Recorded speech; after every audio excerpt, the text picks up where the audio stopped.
Hello. It's Friday morning, about 10 o'clock. And that can mean that it's time for relaxing painting with Dice and Dungeons. I am going to be continuing with relaxing things today. I'm going back to painting sewer tile base coats.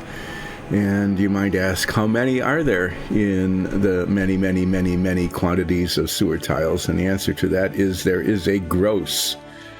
That's right, a gross number.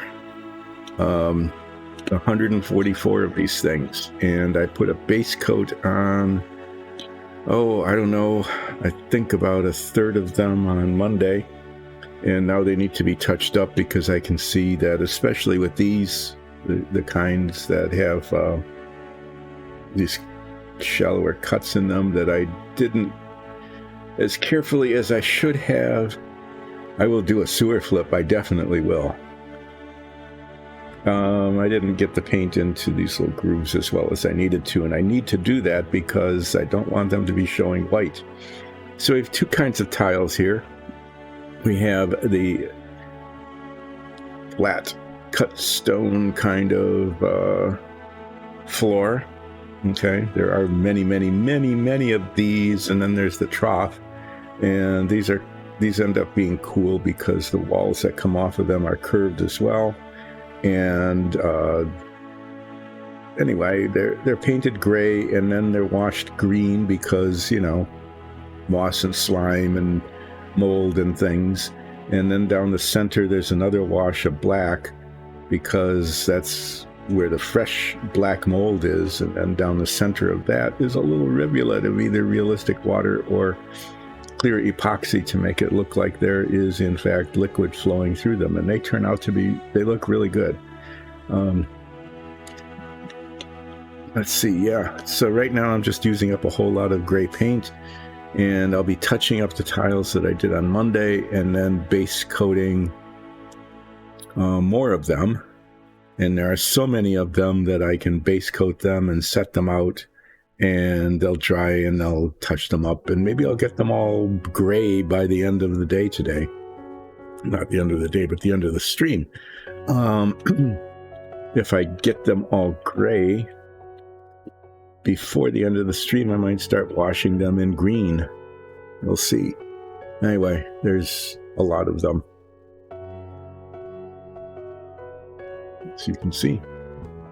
And you'll be seeing them all again as I paint them.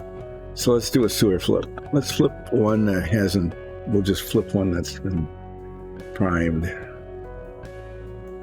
Oh, that was cool. I bet if I tried to do that, I would never be able to do it again. Except I did. It's like a rolling, you won't get this unless you watch our stream, but it's like I roll 88s with D100s much more often than probability would expect. Yeah, there was a time, we'll talk about 88s later. Time for a clip. Oh, yeah. 2 edge flips in a row.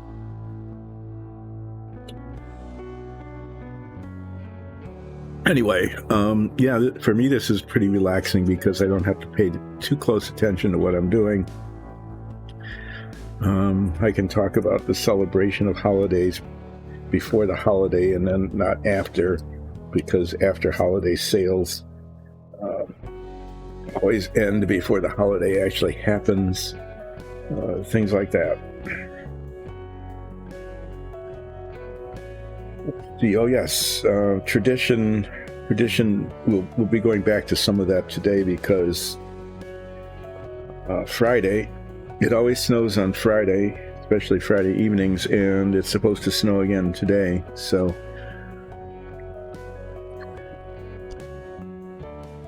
well, if you old gem hates flips, take that.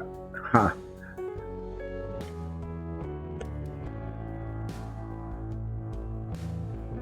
Yeah, what was I saying? Doesn't matter. Whatever I was saying can wait for another time. Maybe it'll come back around, maybe it won't.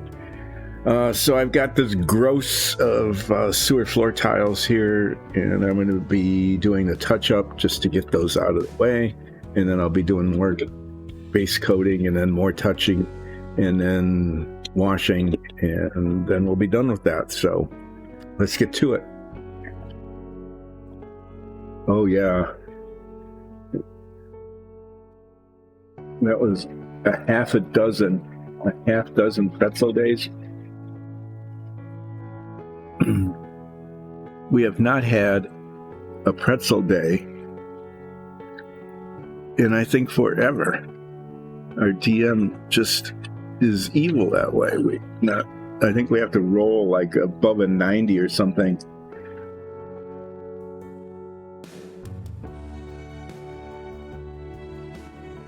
You know, why don't we just start a whole new brand? Flips Pretzels. The pretzel you can flip.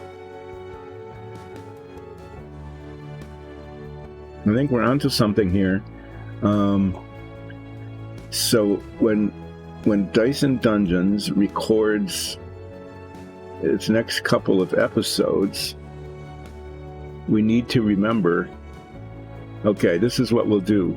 If you go to patreon.com/diceanddungeons and become a patron, you have access to patron-only warm-up videos, which we do before we record each session. We do a warm-up, okay? And I think the next time we do a warm-up, we are going to introduce a whole new vendor, Flips Pretzels. You need to remember that, okay? Flips Pretzels is going to be introduced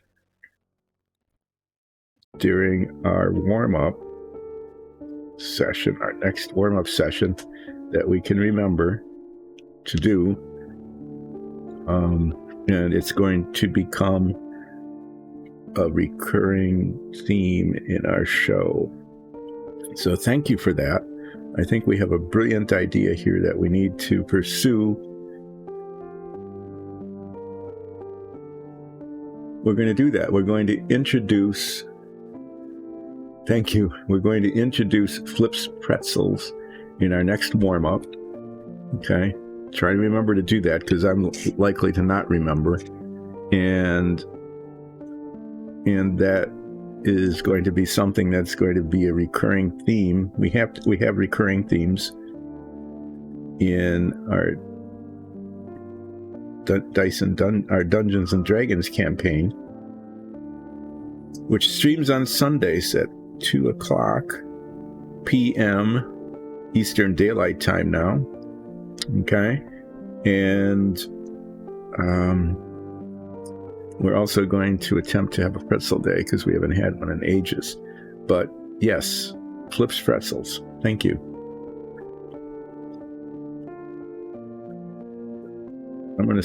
I've been setting these up here before, but we have these drying racks, which are really just like, I think, a kitchen utensil. And so I'm going to put the ones that have been touched up, once they've been touched, over to the side there.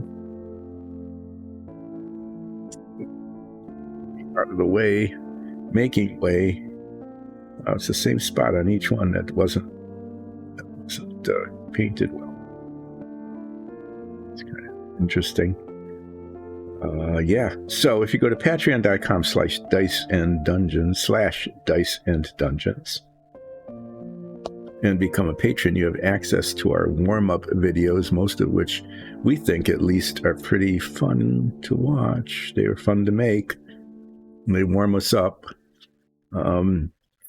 You might be able to get in on time to see the premiere presentation of Flips Pretzels.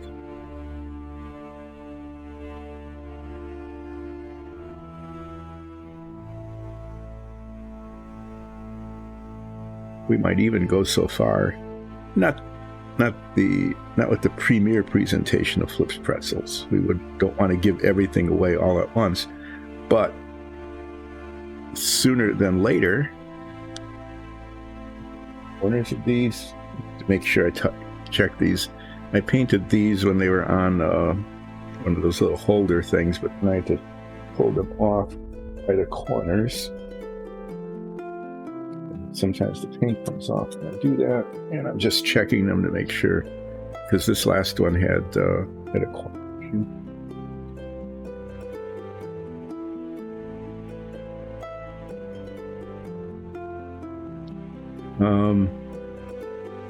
Yeah. So you can catch the premiere of Flips Pretzels by going to our patron-only available warm-up exercises episodes.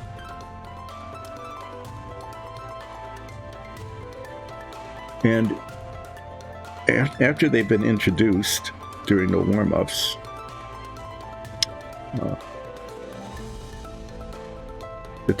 we'll have to talk to the DM who might object to this. But what if we do? Hi.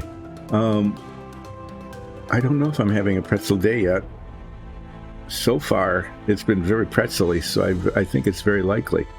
But yes, we're going to be introducing Flips Pretzels in our warm-ups. And I am planning, whether the DM likes it or not,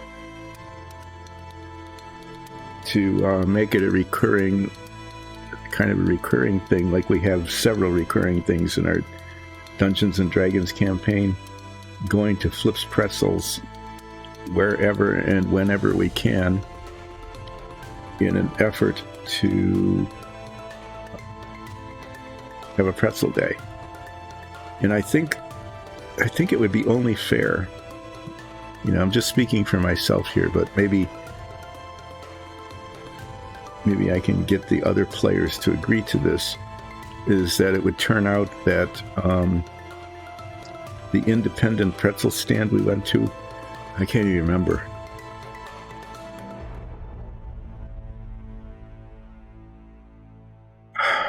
Sub Wednesdays, I don't know. The Submarine in the campaign? Is that what you're suggesting? Ooh. It's a Fervent Tech Submarine. It is. We could maybe do that. We could show that off that way. That would be fun. It'd be kind of like, a crossover. So it's not just the dungeon tiles. The dungeon tiles show up here on Relaxing Painting because we paint them here.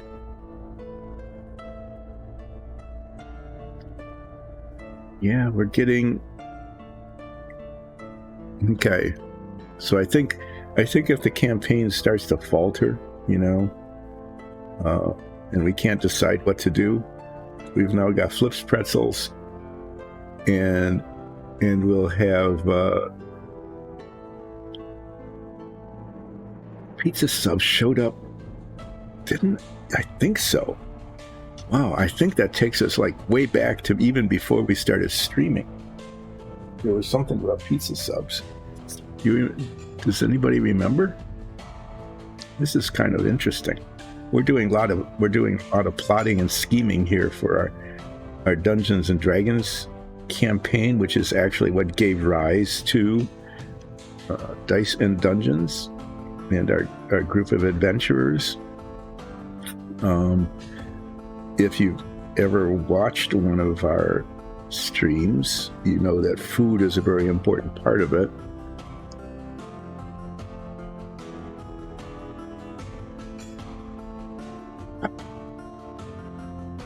We could do that.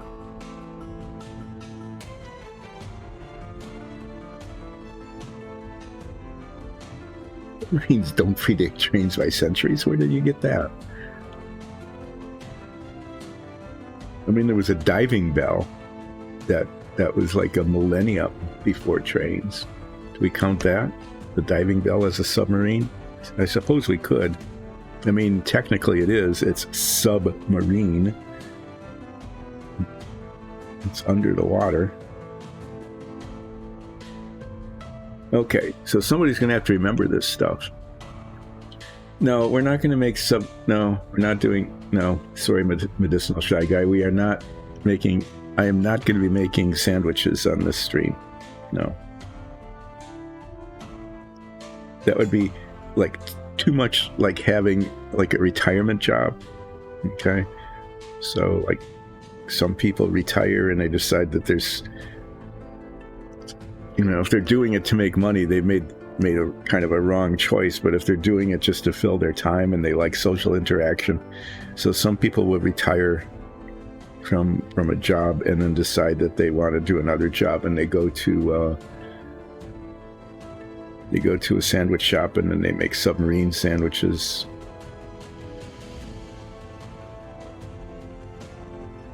Yeah, we did talk about Dagwood sandwiches not too long ago. People didn't remember what they were, so Heinz looked up on the internet, and there they were. They're a real thing. I wasn't just making them up. It's some sort of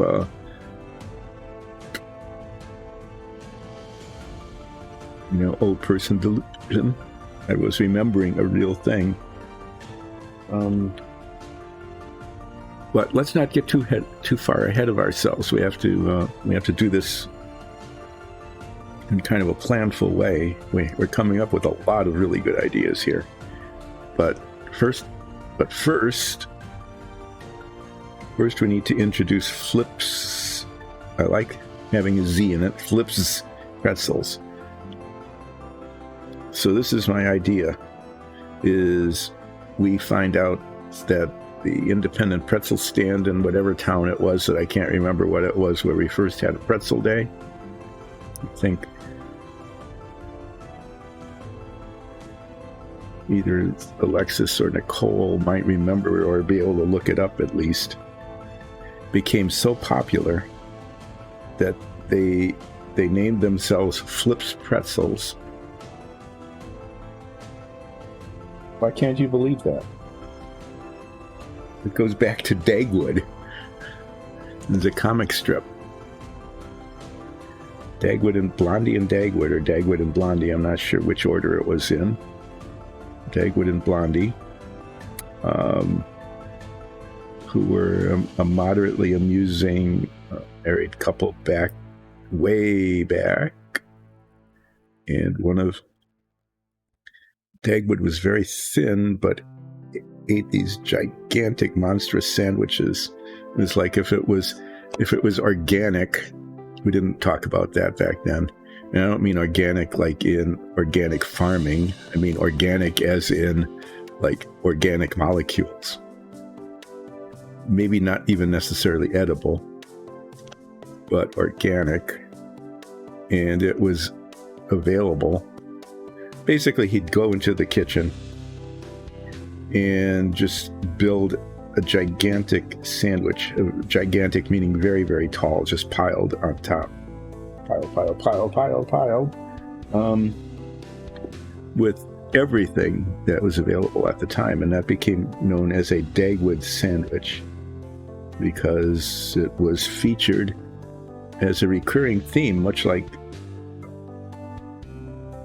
pretzels are, and fritters and croissants and tangy crab and a whole bunch of other food-related recurring themes in our Dungeons and Dragons campaign. Anyway, that kind of sandwich became iconic in the Dagwood and Blondie comic strip. And I'm sure because that comic strip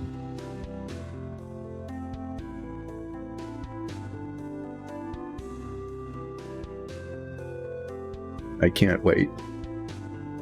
Yeah, because that comic strip disappeared decades and decades ago. Most people don't know what a Dagwood sandwich is, but basically it's a gigantically high piled everything in the kitchen on bread sandwich. Almost like, hamburgers. Remember what hamburgers used to be? Like a double patty was a big deal. Then suddenly hamburgers became these like 12-inch tall kinds of amalgamations of not just ground beef, but eggs and bacon and more ground beef and more bacon and stuff, until they were so high that they were practically, you had to put a skewer through them in order to hold them together to bring them out to your table. That was kind of a modernish version of the Dagwood sandwich. But back to Flips Pretzels is the original pretzel stand that gave us a pretzel day. I think Ulset had one, and I think some of the other characters might have had pretzel days as well, back when it was possible to have a pretzel day. Became Flips Pretzels. It became a franchise. Now it should be possible to get one of those amazing Flips Pretzels in practically any place that's civilized, in the sense of, caring about pretzels. Yeah. So I think we'll introduce that. We should introduce that during one of our warm-ups, and then bring it into the actual campaign at some point. I know that the DM will not appreciate that at all. So all the more reason to do it. And yes, I think that it makes sense, given we now have Submarine. Please subscribe, become a subscriber. And the best time to become a subscriber is on Wednesdays, when we'll be having forever into the future, because that model is now bigger and more complicated than I expected, into the unforeseeable future, an opportunity to subscribe. Okay. Subscribe on Submarine Wednesdays.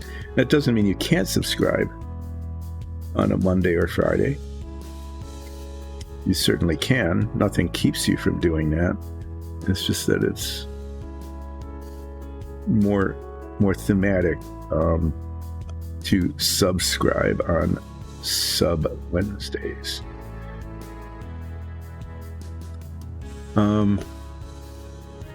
But when it is done, I suppose it would be consistent,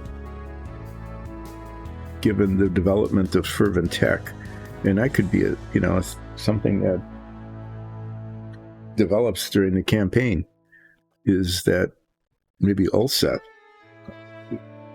is developing expertise in fervent tech. Not just proficiency, but expertise in fervent tech could become so expert that they can create a submarine. And if you saw the images on the box top of the submarine, and you saw the engine room area, which takes up like a quarter of the entire length of the sub, it's amazing. If that's the real thing, it's just amazing how much equipment is necessary to take this slightly radioactive, high-pressure steam that you get out of the reactor and turn it into propulsion for this one itty-bitty little propeller at the back of the submarine. It looks extremely complicated. But it does look like a fervent techie kind of thing would have. It's not unlike some of the mazes of piping and valves and things that Alexis, the DM, had put into, was it Enristo? I think it was, where we fixed the sorry, we went down into underneath the city and fixed the power supply to the whole city, which was not unlike in its complexity the engine room in the submarine model that I'm working on Submarine Subscription Wednesdays.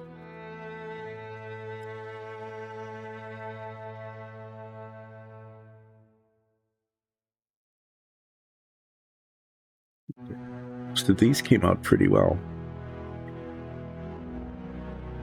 These aren't bad either. I'm not sure quite how I managed to get those off of the holder without messing up the corners. I'm not complaining. Nope.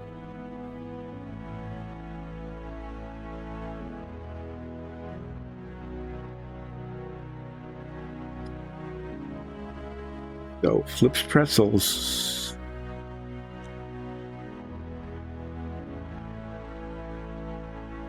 And Submarine. And it does make sense.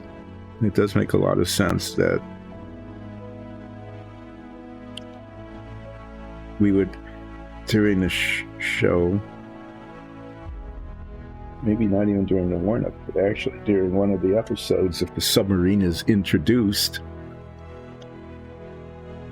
there's a wonderful new invention that can take us places more or less underwater without drowning, like Nines almost did, by not knowing the difference between yards and feet. Yeah. Why would Nines know that, right?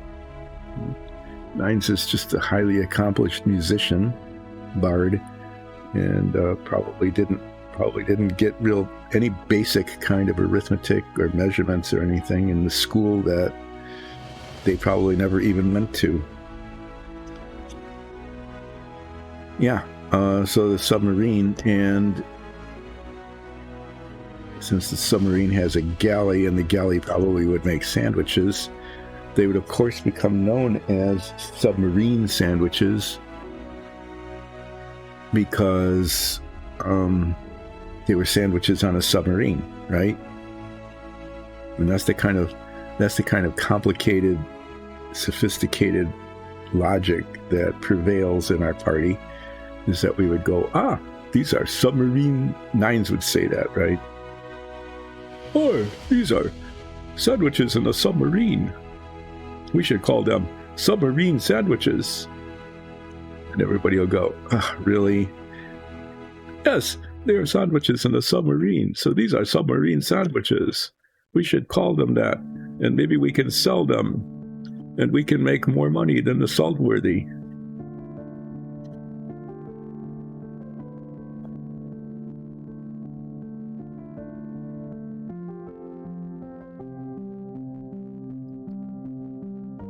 And maybe that's true, Maybe we can invest some of the excess funds that we never get because we get paid so little compared to everybody else for the jobs that we do.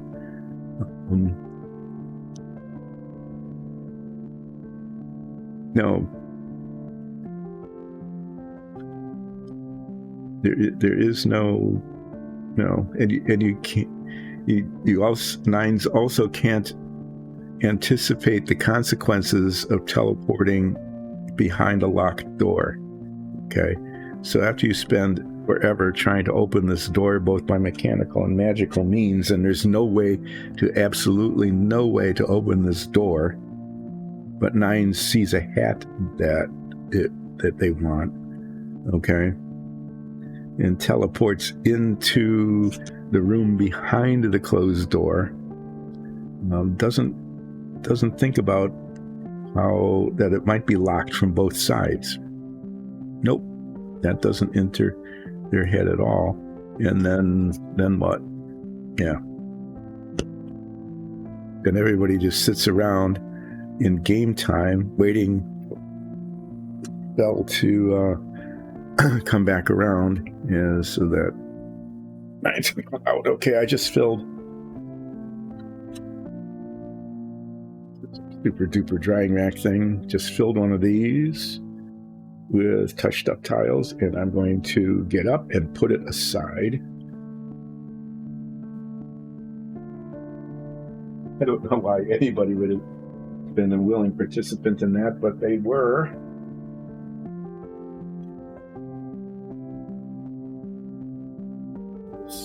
Someone must be a willing participant in order to be teleported along with Nines. As I recall, Zoria was, but Ulseth didn't. Ulseth just jumped into the water in full armor.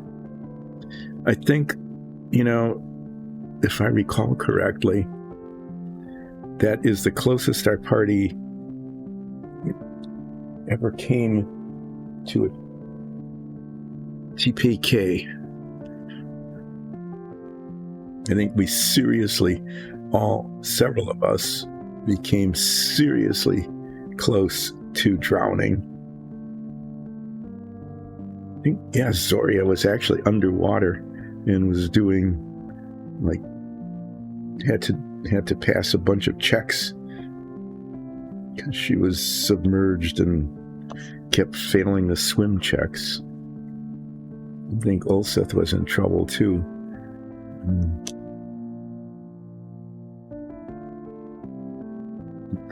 Until the DM realized that the campaign would not go very well if all of the characters managed to drown, because Nines couldn't tell the difference between feet and yards.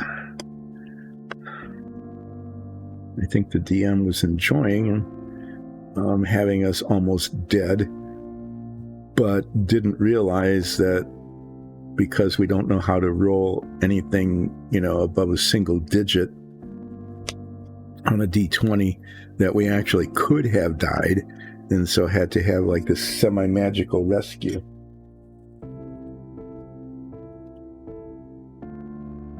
It wasn't really semi-magical, it was just the captain showing up in a rowboat, but there it was. That was a pretty dangerous moment. I know Ulseth came close to dying in combat a couple of times.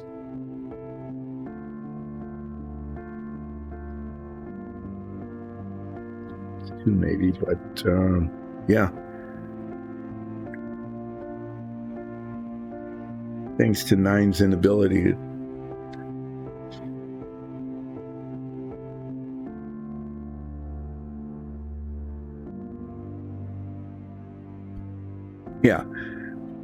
it's like, oh, it's 300 yards, and it's like, oh, 300 feet.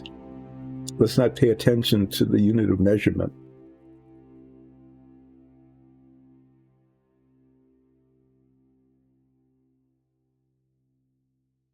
I mean, it was a good idea trying to escape and using one's ability to do that, but yeah. Let's just say it was not one of our finer moments. And it was truly frightening. I mean, we almost had to roll new characters just because,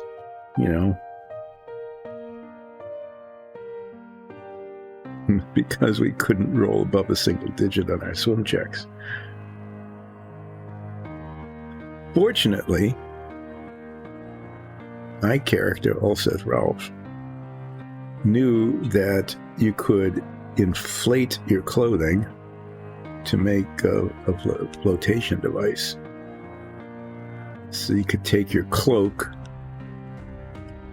and flip it over and capture a bubble of air under it, and then it would make like a floating pillow.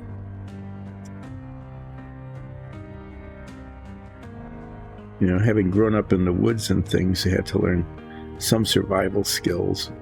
That was probably some early, Furbolg Scout training in your early survival skills, how to build a fire, how to construct an emergency shelter, how to keep yourself from drowning, because there were lakes and things that in the area where Ulseth Ralph grew up. So it wasn't totally out of character to know that, and it worked. Nines did it and made that flotation device and ended up not drowning. And the DM didn't kill off the party like before the campaign even got started. This is relaxing, dabbing paint on this, not having to think about it, not having to put on head magnifiers. So we'll be doing this the rest of the day today. I'm relaxing painting with Dice and Dungeons on Mondays, Wednesdays, and Fridays from 10 until 2. Almost always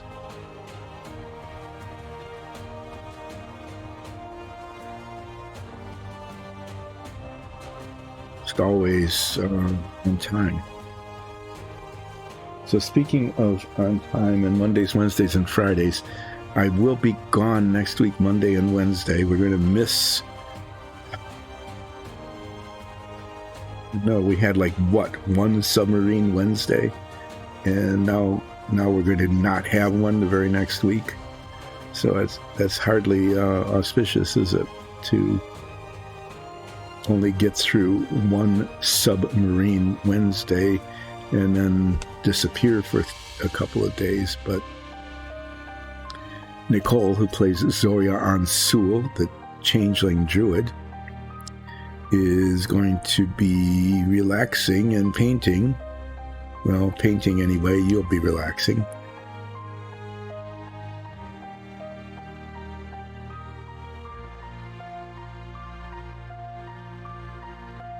Who, in order to pre-record, I mean, that's kind of a good idea, but that would mean that I have to do this yet another day. I do this 3 days a week. It's almost like having a job again. Part-time job anyway. It's 10 until 2. It's 4 hours plus setup and cleanup. So it's like 4.5 hours of work 3 days a week. Do you have any idea how straining and stressful that is for somebody who is, not wanting to do any work anymore? So yes, I could pre-record sub Wednesdays. I could have a whole bunch of them in the bank, right? So that they could be just streamed Wednesdays if I'm not available. We'll see how the Submarine is coming along. I suppose that's that actually might be a real possibility, though, because I really do want to build that Submarine. It's a whole nostalgia thing for me, having built one when I was in probably like 7th or 8th grade.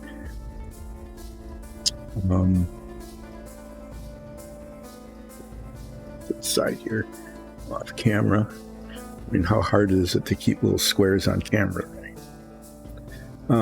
Yeah, I mean, I really want to do that. So I've actually thought that if Submarine Wednesdays turned out to be a bust and that they wouldn't ever be done on stream because no one wanted to watch them, and we'll find out if anybody really does, that if that turned out to be a bust, I was planning to work on the Submarine kind of on my own time, so to speak.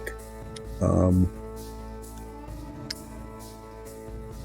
other than Mondays, Wednesdays, and Fridays, just so I could finish it. But if people do like watching Submarine, please subscribe on Submarine Wednesdays. If people do like that, then I will keep doing it. And if I have to be away because of travel,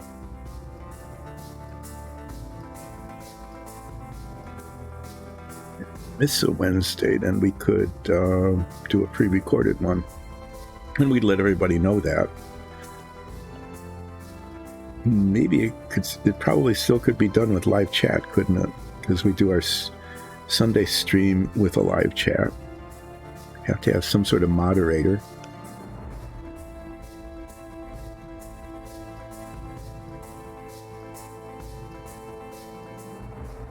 keep the chat going and welcome new subscribers.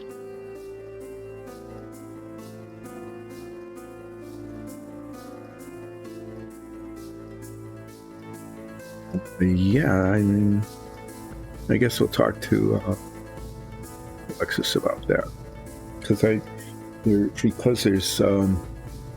have a family member who is recovering from some major surgery, and might need me to be there with him.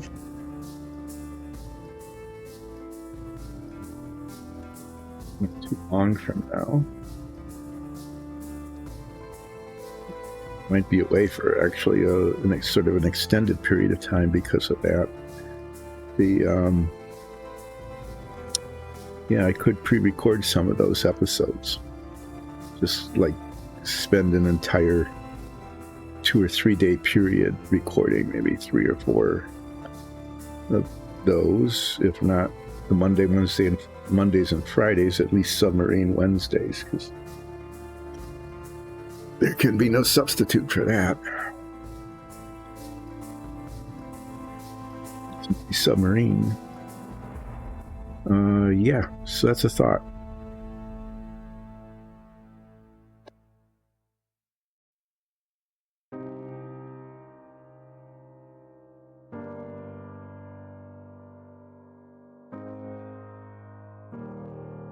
So although I could, I'm sure, work around the Dungeons and Dragons campaign production, because that's just 1 day a week. This kind of thing is 3 days a week, so it's more frequent. It happens more often, because 3 days a week is, can you figure it out? How many more times per week is 3 days a week than 1 day a week? Yeah.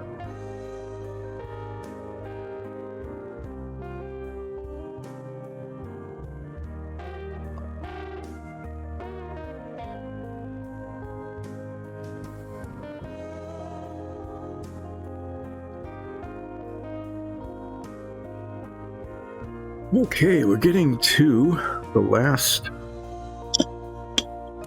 half dozen of the touching up tiles. It's been, just flipping little bits of paint on, kind of flipping around, and dabbing paint on corners and spots where there's spots. That's been pretty relaxing.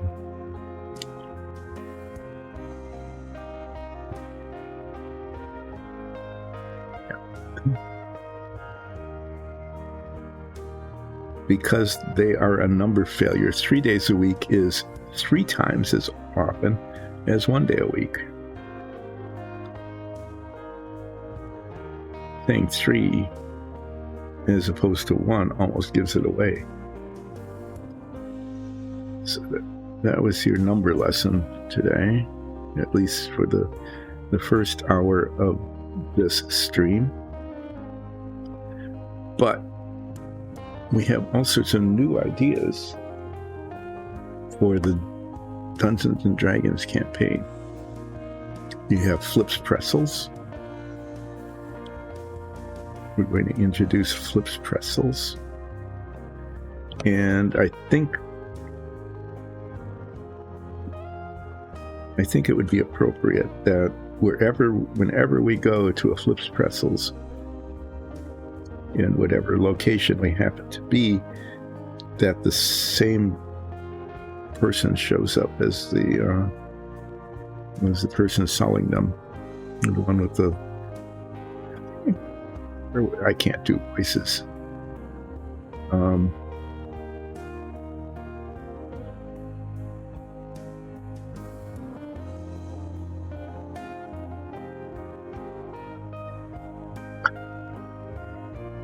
Well, that's a good question.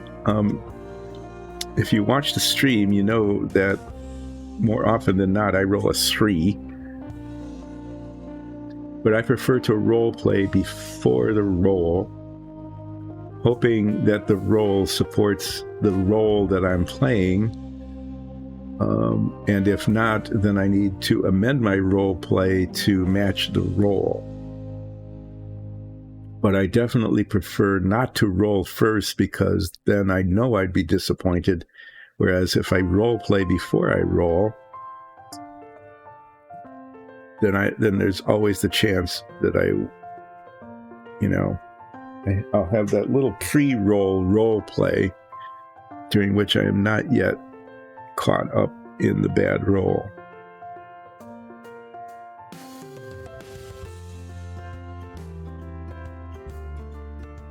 So you'll frequently find me as I'm role-playing as though I might actually accomplish what it is I'm trying to do, and then finding out that I fail, and then everybody has a really good time, ridiculing me for my failure to execute the thing I was role-playing because of the bad roll, as opposed to, not even just rolling poorly and not even be able to try. So, in answer to that, yes, role play before the roll, and then adapt the role play to the roll, because more often than not, it doesn't support the role I am attempting to play. Interesting question. Long, extended, kind of uninformative answer. Or maybe not uninformative. I mean, I actually did inform you that I prefer to play the role through my role playing before I roll, to see whether or not what I am playing in my role actually is possible.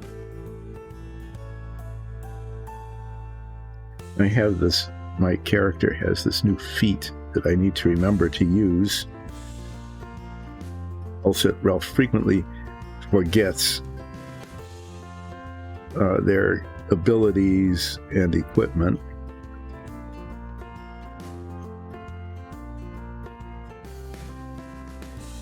Actually, that's more of a characteristic of the player than it is of the character.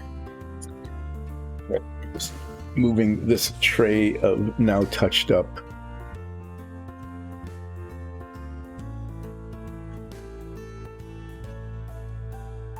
so you like to torment your character with the consequences of random rolls.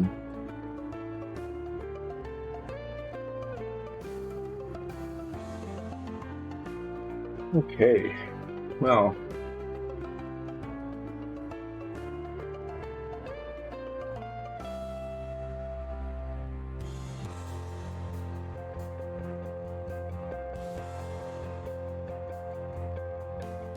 you're getting a whole bunch more of these trays.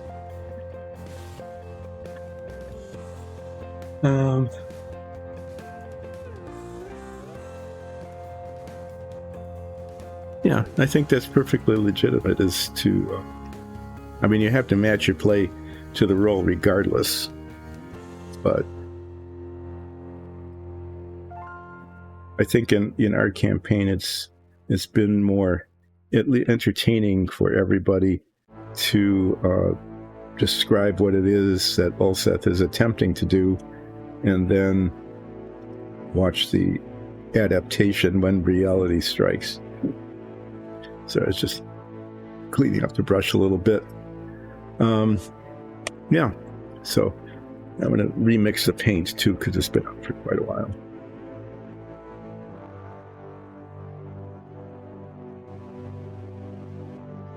Anyway, one of the feats that I picked, which has nothing at all to do with the feet that I walk on, it's even spelled differently. Sometimes you have words that are actually spelled exactly the same way that mean different things in different contexts. Well, this one is spelled differently. So the feat that I chose at one point was luck. That made a lot of sense, because that's It's not on the character sheet, but it is definitely something that Ulseth Ralph does not have typically in the roles. Become kind of at some point just kind of a characteristic of the character to roll poorly, especially when a good roll actually in terms of gameplay would be a very helpful thing. So this luck feat lets Ulseth re-roll before finding out the results of the first roll, and usually that's not very hard because, you know, when you roll something like a 2 or a 3,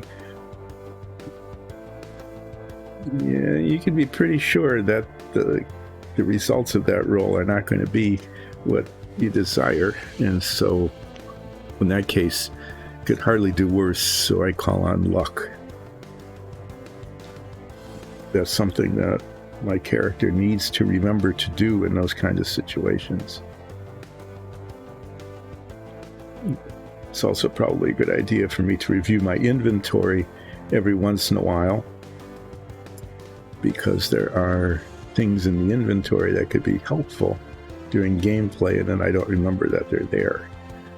Like, I'm not remembering that if I put these on here, I can do the edges, right? And only have to touch the corners. I didn't have to use these when I was touching up because they were just little spots, but it makes sense to use them for this. I'm going to move this over a little bit because it's, yeah, just not centered very well.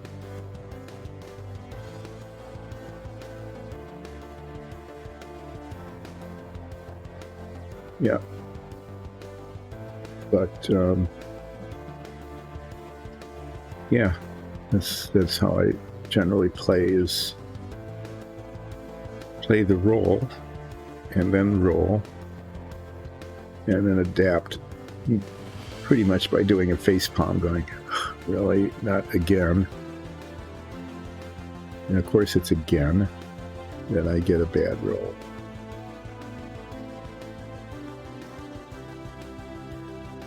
And then nines will say something that's kind of, you know, almost but not quite like hideous laughter, or that insult spell that they have. Vicious mockery, that's it. I get the not vicious but still mockery thing from nines usually. Despite the fact that I frequently have to carry their character, and not just in the metaphorical sense in terms of performance, but in the literal sense, as in, I do not feel like walking. Those that carry me, as nines then jumps onto me.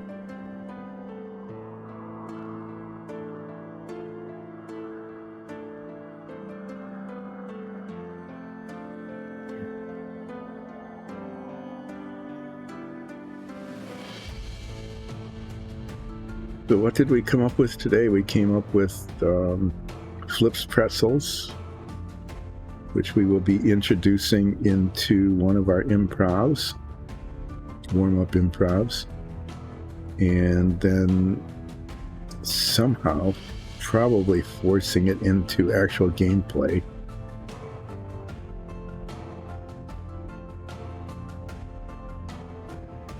Oh, man. Okay, well, we just had a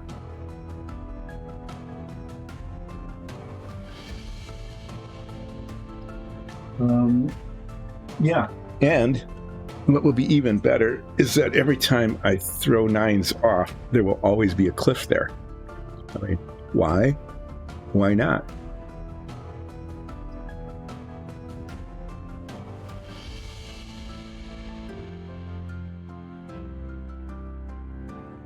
Yeah.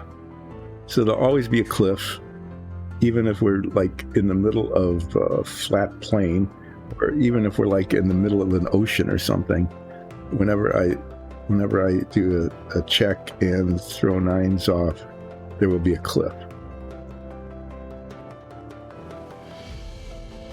We could do that during one of the warm-ups.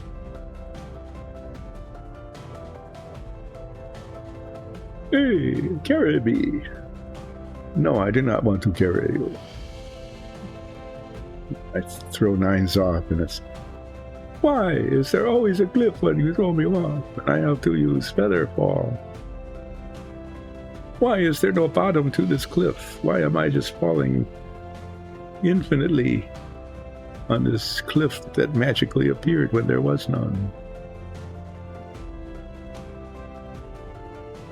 That's why I don't do voices, because I don't.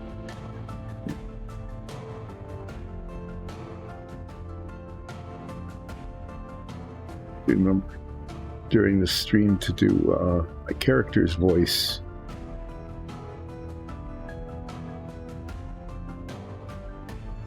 I am in character. I have to roll to see if there's a cliff. I suppose that's fair, isn't it? I suppose it would be fair to have to roll to see whether or not a cliff appears, even in the most unlikely places,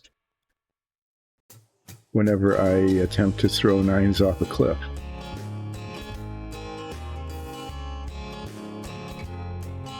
Just setting these here because they need to be touched up later. Before putting it back.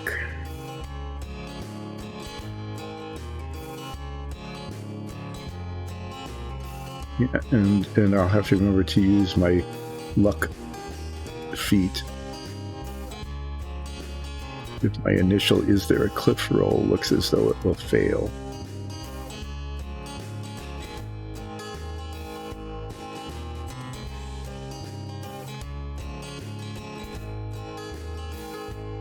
So it'd be a little bit like some of the old cartoons, right? Roadrunner or whatever, where there's, regardless of what happens, there's always the possibility that, well, if I succeed in the athletics check, I think I have a huge bonus to that. That's a strength modifier, if I recall.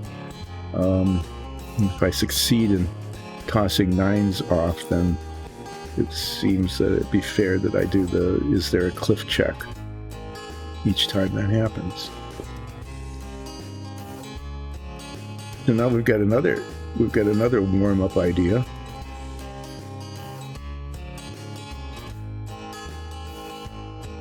Is that one warm-up idea is, of course, Flip's Pretzels and the introduction of that as an ongoing franchise that has developed from the very first pretzel day. The one where the person behind the counter is required to say, "Pretzel Day!" every time somebody buys one, even though they hate saying that. But we liked it because we wanted to have a pretzel day. So they become Flip's Pretzels. And we could say really dumb things. I can practice some of them, like, "You'll flip heads over heels for our pretzels. You can flip them."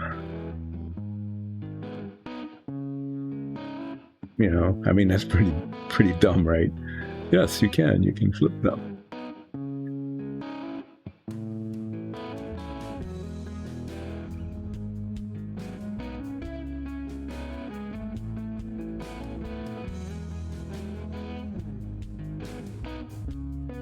Flip somebody off with Flip's Pretzels.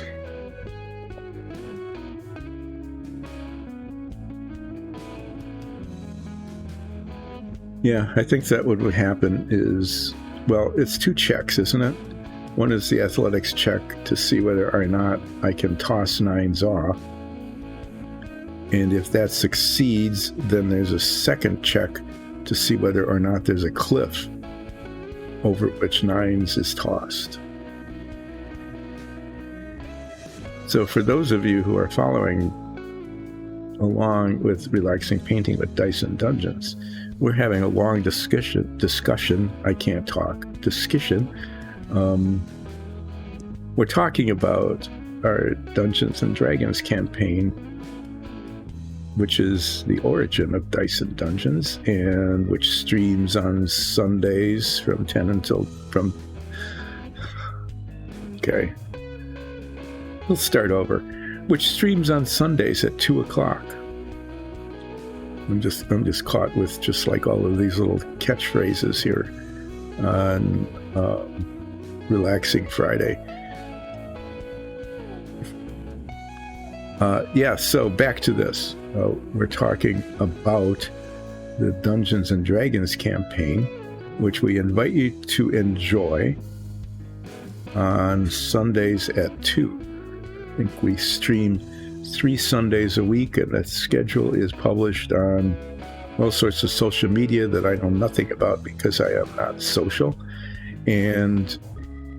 But you are, so you can go there and find out when the episodes stream, and you can also catch them on YouTube or as a podcast if you just want to, as our DM says, ear watch them. And before every session, we have a warm-up, and those warm-ups are recorded. And if you become a Patreon by going to patreon.com/diceanddungeons, you can enjoy them or not enjoy them. I mean, you don't have to enjoy them. You might not enjoy them, but you can, in fact, watch them or listen to them by becoming a patron by going to patreon.com/diceanddungeons. And if you do, then you can view, listen to, or both warm-up sessions. So what we're talking about is some new things that we can do during our warm-ups, because it's always, the DM always says things, well, what are you going to do today for a warm-up? And we go, I don't know. Let's have nines use their magic cloak to teleport us into a terrible situation, because nines can't tell the difference between yards and feet. And you can only do that so many times before it gets old. Like once. Once it got pretty old pretty fast because we almost died.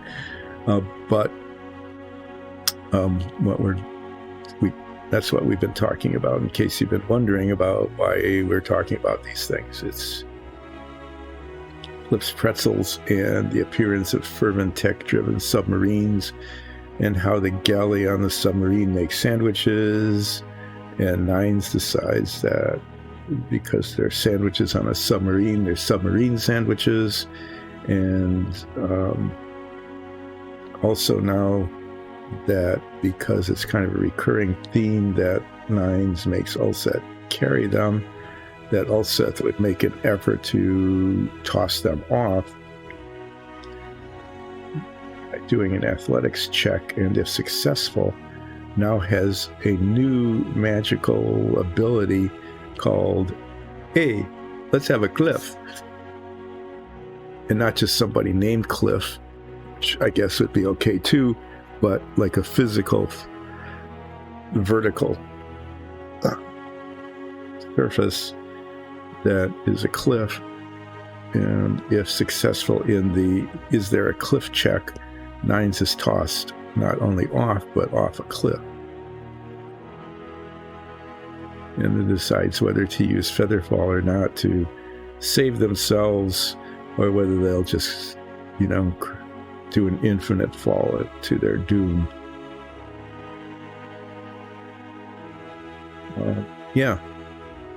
So that could be another improv. Ulseth goes to a magic shop, and in the discount bin, doesn't want to pay retail, but in the discount bin at the magic shop, finds finds the spell, "Is there a cliff?"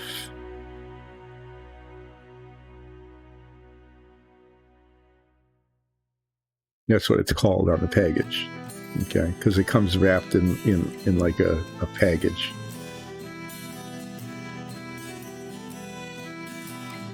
That's how this is anyway. Yeah, in the discount bin, it's the "Is there a cliff" spell, and Ulset buys it for, like 3 silver or something, and then decides to try it out the next time. Nines wants to be carried, and is successfully tossing Nines off, decides to try the "Is there a cliff?"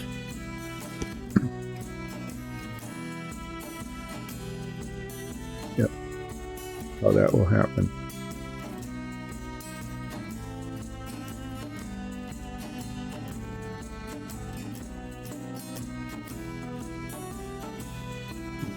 See if we can actually remember these things when it's time to do an improv warm up, because there was this thing we were talking about that would be a really cool warm up that had to do with pretzel days, and then I can't remember what it was. And then Nines will pretend that they don't remember, just to be just to be Nines. And of course, Zoria won't remember because she's not in on this conversation, nor will Alexis, the DM, because she's not in on this conversation.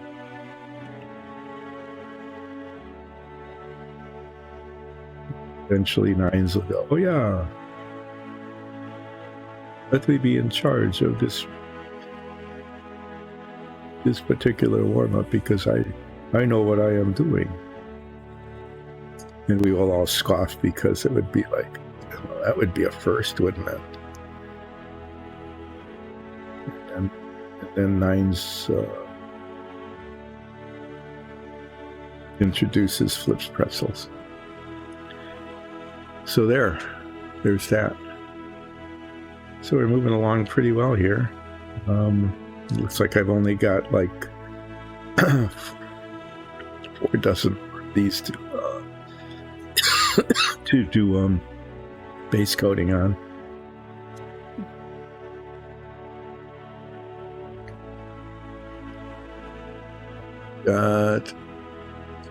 Not including the breaks, since only about 3.5 hours of actual relaxing painting.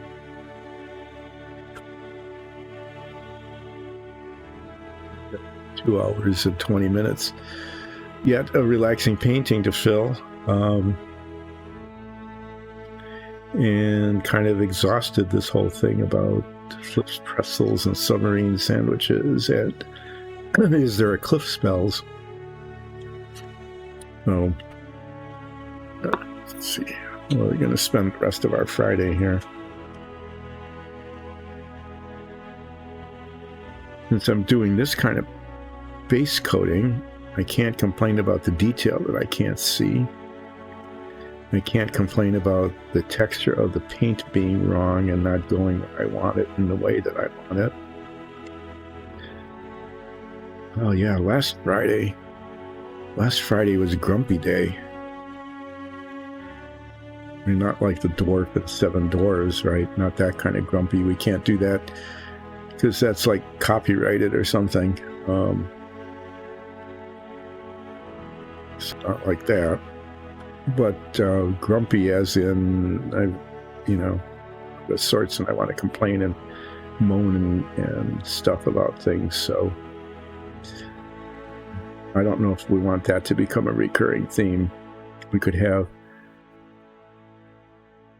like in the old Mickey Mouse Club that none of you are old enough to remember, every day of the week had a theme. There was Cartoon Day, Guest Star Day, Rodeo Roundup Day or something. There was a day for everyone. I remember that. What I remember is that I never really paid attention to which day was which. And so when I watched the show when I was very young, like preschool young kind of,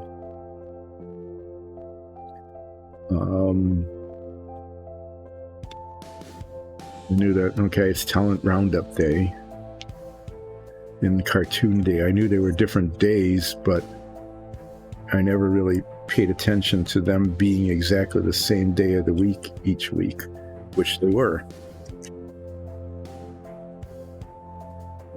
It's probably on the internet somewhere. You can look up which day was which on the original Mickey Mouse Club show.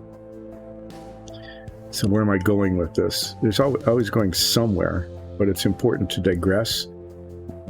If you just talked about something and just finished the conversation, that wouldn't be much fun. It's fun to digress. So where I was going with this, and I will now continue to go there, is that if we have Submarine Wednesdays, we could have Grumpy Fridays. Although it probably makes more sense to have Grumpy Mondays, doesn't it? And that's the day for most people who have a Monday through Friday, and not everybody does, I acknowledge that, but people who have a Monday through Friday work day, it's much more likely that Monday will be Grumpy Day than Friday, because then you got a couple of days off before you have to do your job again. But then, of course, there are some people who really like their jobs. Like, they like their jobs better than they like their not jobs, in which case then Friday would be their grumpy day. But I don't know if we want to get into that kind of thing. Like, Monday has a theme and Friday has a theme. Probably not. Things change. The weather's different. What I'm painting is different.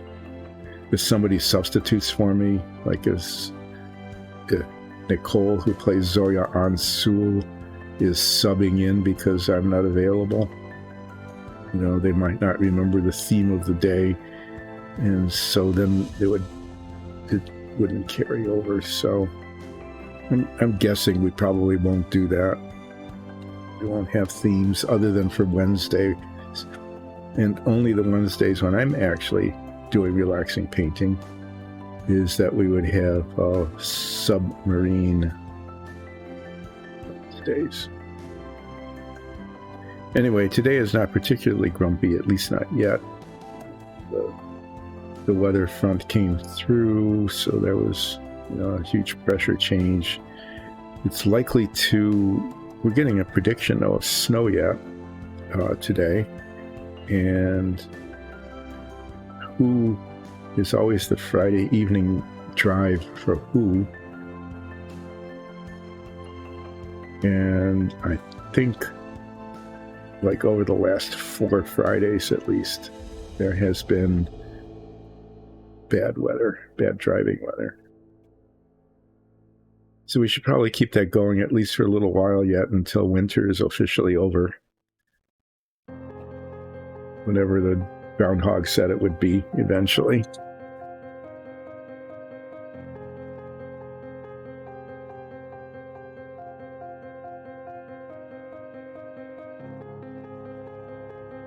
Being a little more careful to get the paint into the mortar joints here, or whatever, the joints between the stones and the bottom of the sewer, than I was on the first set of these sewer tiles that I did on Monday. There still probably will be flaws that will require touch-up, but hopefully less than they were then.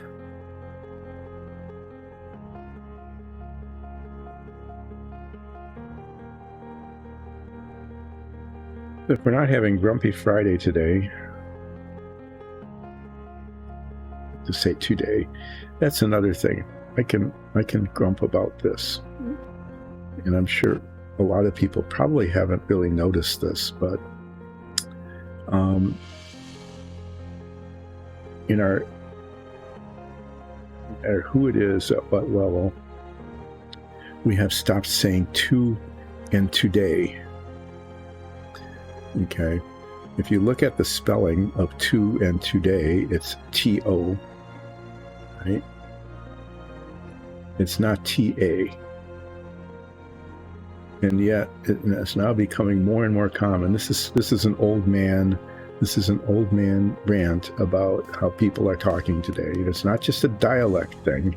It's just how people are talking. Is people are going today or ta instead of to. I'm going to the store.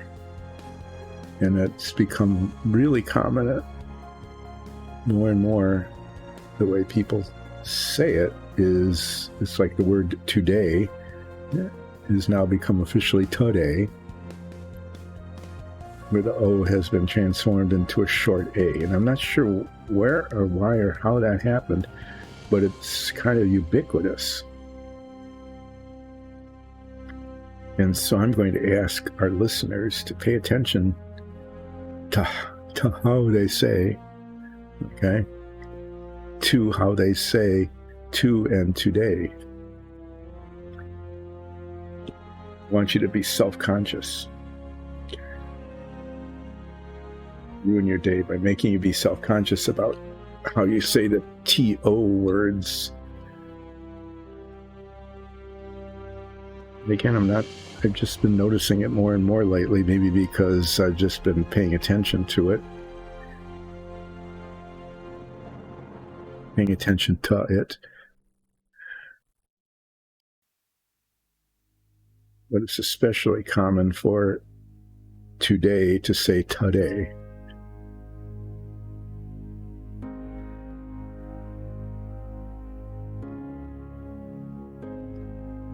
Reading up some little filaments from the print there. Yeah. So that's my complaint about pronunciations du jour. Pronunciations today.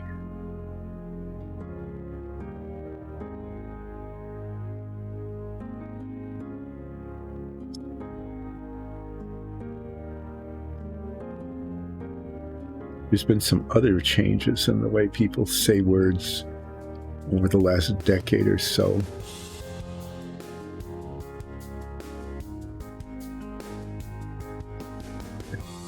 I suppose, almost is okay if you're doing acronyms. Okay.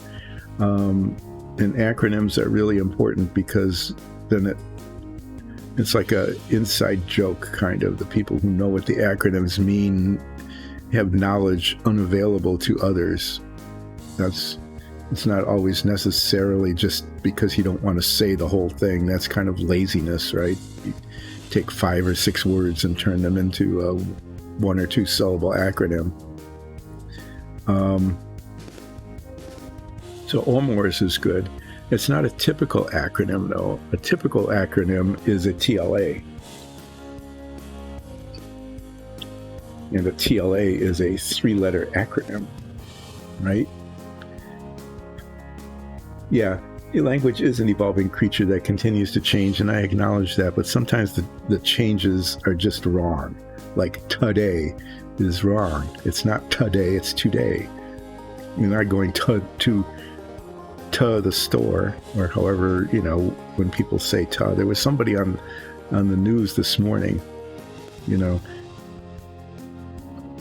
a reporter, but just somebody who was being represented as sort of an expert in the field, who kept saying ta. Every two was a ta. So I am just going to complain about that. I'm going to do that right out here in public and say that if language is evolving to say ta instead of to, I am not in favor of that change. Definitely not.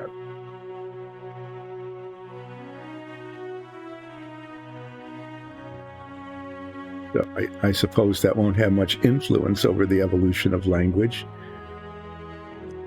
where the O sound will gradually disappear and be replaced with a short A sound. Maybe that will happen on everything, wherever there's an oo. So instead of who, it'll be whoa. You like that, huh? Just like to became ta and today became today, who will become wha. Maybe we should start doing that. I bet that's something that you won't appreciate. So are we going to have situational changes where only some words become words? We're going to have that, where it's only going to be in particular cases, or is it going to be kind of a universal change in the pronunciation of the O? And what cares about that anyway?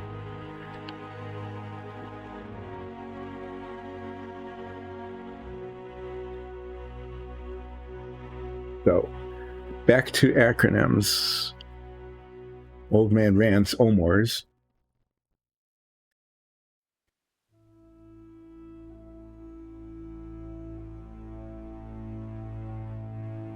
The good thing there's a lot of us, because the roaches are going to multiply and they're going to need a whole lot of us to chew on in order to sustain themselves. But so after we finish talking about acronyms, we can talk about what creatures are going to survive after the planet is destroyed. And then we can talk about, but everybody does that. It's become, it's not even interesting anymore to talk about the ways in which the world will, as we know it, will end. Will it be an asteroid strike? Will it be a gamma ray burst?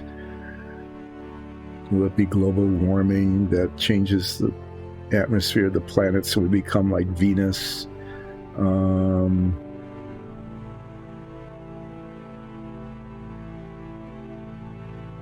Will it be massive volcanism like created the Deccan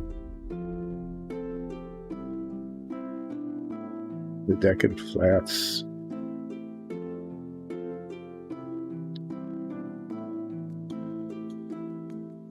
So I guess we can talk about what will survive. Yeah, there'll be lots of bacteria. There'll have to be some parasitic things, sort of like fungi, which are sort of semi-parasitic, I guess, in some ways, in order to keep things cleaned up.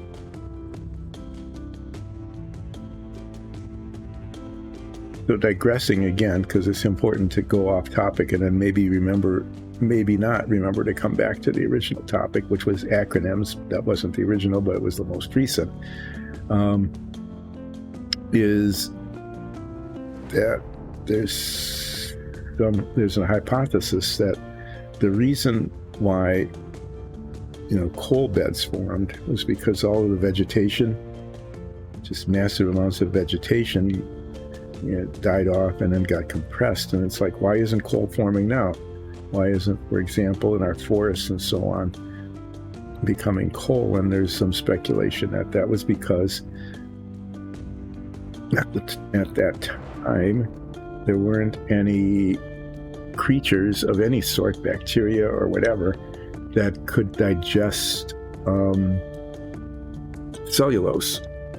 Okay, and so what happened, according to this hypothesis, is that as these plants died, they just fell and just kept piling up.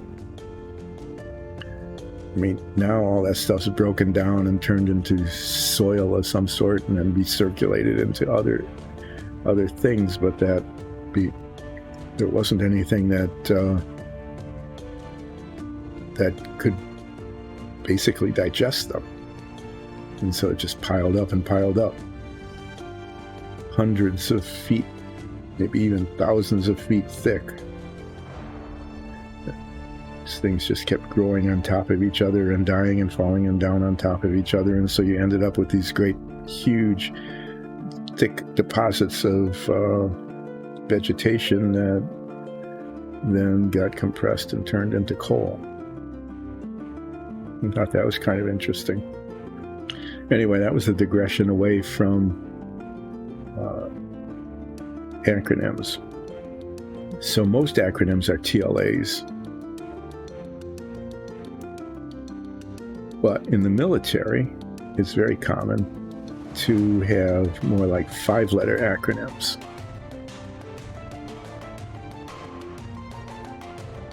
Sometimes 4, but most often 5.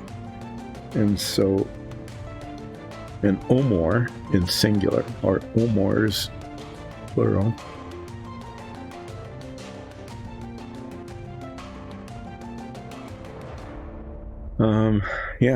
is more like a kind of a quasi-military acronym than the typical TLA that we have.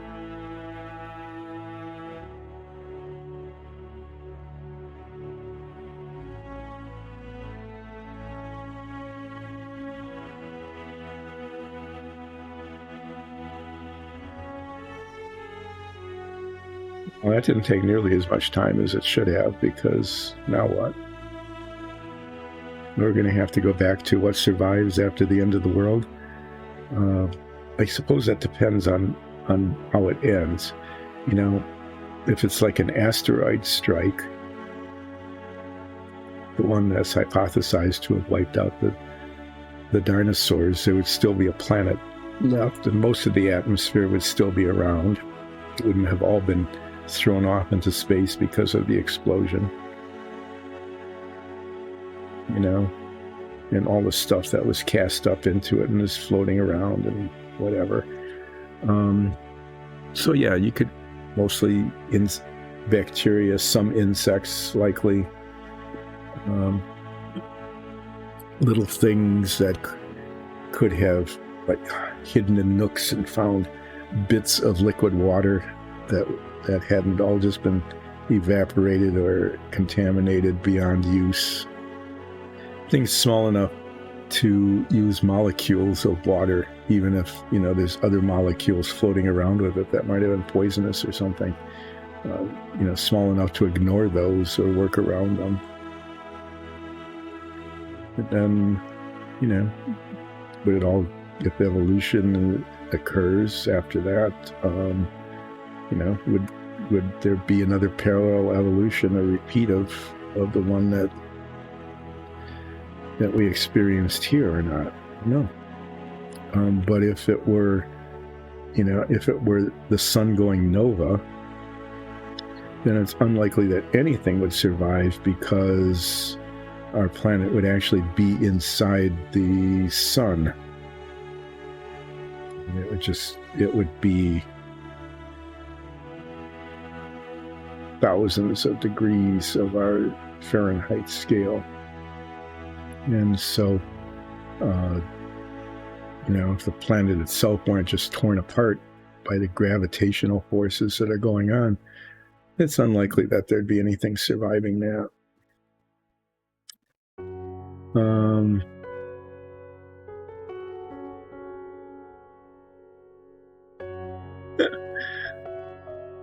Oh no, I'd have to come up with a new character. I've had several characters in different Dungeons and Dragons campaigns, so let me reflect back on some of those, the ones that I can remember. I was a lizard folk once. I can't remember the name of that character. It was a very short campaign, maybe about like 7 or 8 sessions, and I got to talk with an S. I would say things, you know, doing the lizard hissy thing pretty well. That was a fun character. I joined another campaign kind of late, and was a character that kind of lived in the dream world, and I can't remember too much about that one, because there were only like 5 or 6 sessions that I played in, and came in kind of late as a minor character.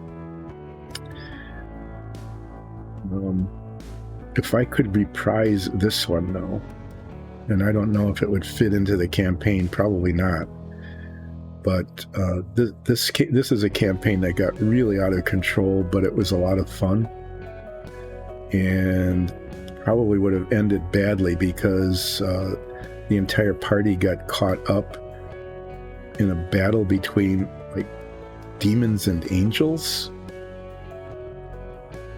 Remember correctly? I mean, we were dealing with major extraplanar, super powerful kinds of characters, NPCs that decided that they hated the entire party. It's not just like they had a war between themselves, but we were the one thing that brought them together. That is, both sides hated each other, but both sides hated our party, so I don't think we would have survived. Anyway, the character I played was a ghost pirate bard. He did not know he was a ghost and kept being baffled by why did the rum just puddle on the floor, eh?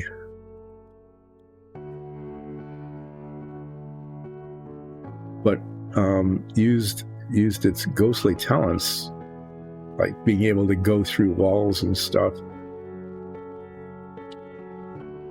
Frequently, that was just a lot of fun, and was because the DM was pretty generous, allowed that character to the alignment of the Ghost Pirate Bard. Chaotic good, really. And I mean, being a pirate had to be kind of chaotic, right? And but you know, good-hearted. If you're spending all your time being a bard and drinking rum and stuff, unless you're a mean drunk, you'd be kind of a fun drunk. So this pirate was kind of a fun drunk. Once the pirate was finally able to get ghost-touched rum, it took a long time for that to happen, but it was a huge breakthrough. It was also a big breakthrough to get like ghost-touched clothing, because going through if you can go through a wall but your clothing can't, it gets pretty awkward, even if you're just doing it in an imaginary way in a campaign. Okay, so getting ghost-touched clothing and then eventually ghost-touched armor was important.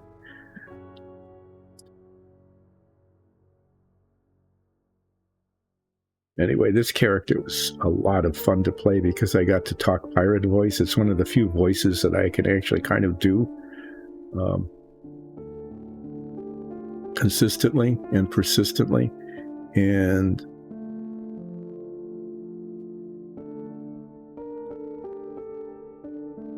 but they were a spoken word sort of bard, not a singing bard, but more of a spoken word sort of bard. Knew about 2 or 3 sea shanties, and that's about all. Not very many. Well, one sea shanty and then some other ones. It just so happened that most of the spoken word songs that this bard knew were the theme songs of 1960s television shows. So there are, sit right back and hear a tale, hey, a tale of a fateful trip. 7 passengers upon this fateful trip, something or other.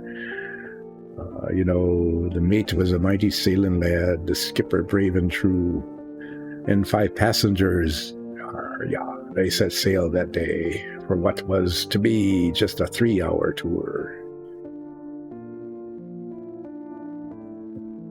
That was one of them. And then there was the one about the bear. Yogi Bear it was.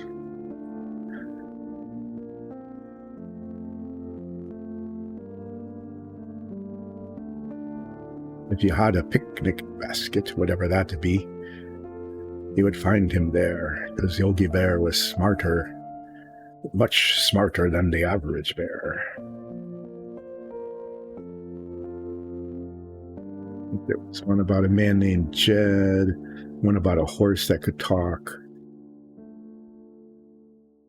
there weren't very many. I mean, this Ghost Pirate Bard didn't know that many tunes. They were all spoken word, and no one ever asked for a repeat. You know, the Ghost Pirate Bard would perform, but the audiences didn't seem to appreciate what he had to offer. So I'd be, if I were allowed, I would bring that one back.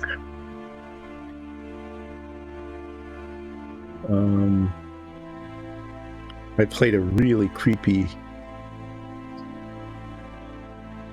cleric once. I was accused of being like chaotic evil, kind of. You know, even though the cleric's alignment was, of course, lawful good. Just, you know, did expedient things to keep the party alive. That was kind of a fun character, too, because the cleric had some really cool abilities, like stone shape and things like that. Anyway, yep. I guess some of my finer, creepiest moments were as a cleric. Thinking back at it, maybe that was really appropriate. I didn't even know it at the time, but it seemed to be appropriate for the cleric to do really kind of creepy, maybe even considered to be evil, but not intended to be things. That was fine of a character, too. I think, or maybe it was a very short-lived episode, set of sessions, as I played a lawful good paladin, but the character was so lawful good that basically it became useless, and the DM spent most of the time sending my character off on side quests so I didn't get in the way of what was going on otherwise. You know, and then the side quest would be kind of silly and the paladin would fail at it. But, you know, would come back and report and then just be really annoying. You can begin to imagine how, just imagine a not necessarily extremely bright kind of lawful good paladin whose whole purpose is to fight evil. Always looking for evil to do battle with, because that's its only purpose in life was to fight evil. Anyway, that was kind of fun to play, but that character was so one-dimensional. Really very one-dimensional. Always searching for evil with which to do battle because that's all it could do. That one just disappeared sooner than later. And like I said, it was fun to play for like 1 or 2 sessions. And then became annoying and useless not only to the party, but actually to me, the player.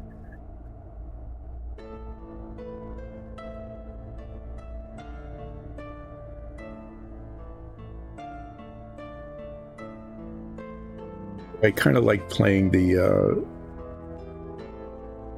ambiguously aligned cleric. I might do that again. If I can't do the Ghost Pirate Bard, I would probably do that again, because as my character said on more than one occasion, the power to heal is also the power to destroy. Same thing.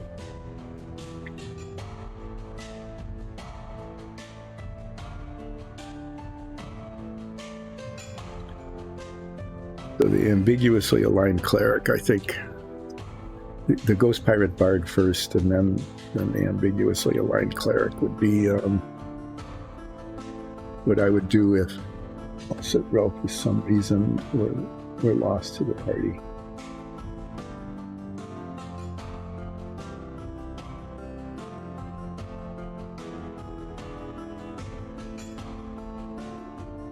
Yeah, no matter how careful I'm being with these this time around, there's still spots that'll require touching up later.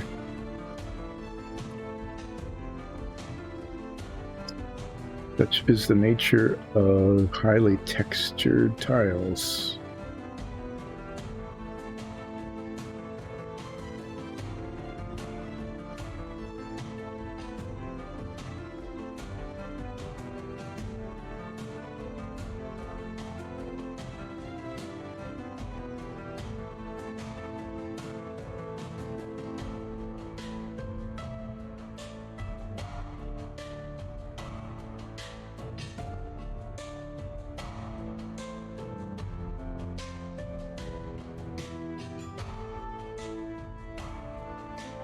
I will say that although the Ghost Pirate Bard was a lot of fun, as a bard goes, Nines plays a bard character better. Actually does sort of bardy things with music and vicious mockery and things like that. I don't recall if my Ghost Pirate Bard did too many real bardy things. Did a lot of ghosty things.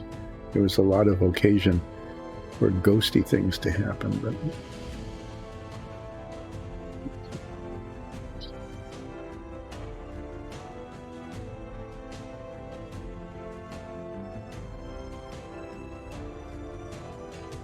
doing here on time. So I got 3 more of these curved sewer tiles to go.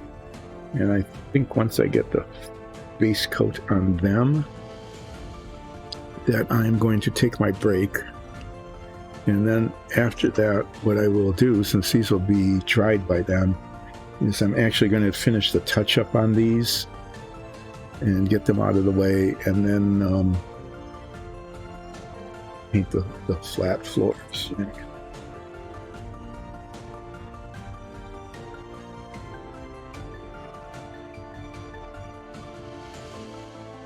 Yep. And then during break, maybe I'll think of something else to talk about for an hour and a half.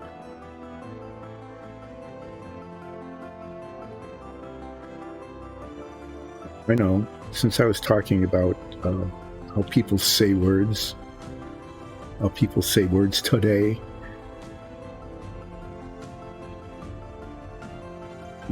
and people who say today and tough. No, maybe I am, but I'm not intending to. I'm just, I'm doing an Omar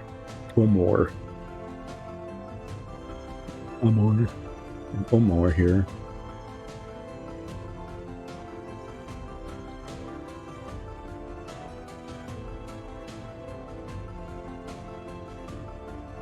Yeah, so maybe during break I'll think of some other Omar.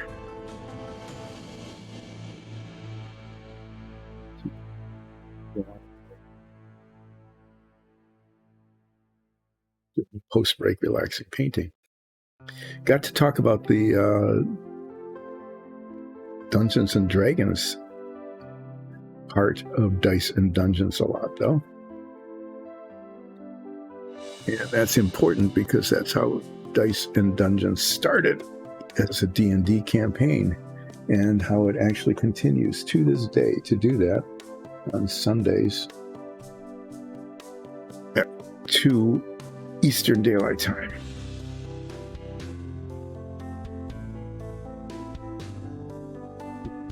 Important part of Dice and Dungeons. It's why 3D printers started printing dungeon tiles, and how dungeon tiles led to relaxing painting with Dice and Dungeons, because of the decision to stream in a relaxing way the painting of the dungeon tiles that we use in our campaign. And now we're doing dungeon tiles just for the sake of doing dungeon tiles, which is pretty interesting. Yeah, so we got to talk about that, and we got to talk about, in a blatantly promotional way, themes for our warm-up improv sessions. Flips, pretzels, submarine sandwiches, And is there a cliff checks when Nines attempts to get Ulsa to carry them because they're too lazy to walk.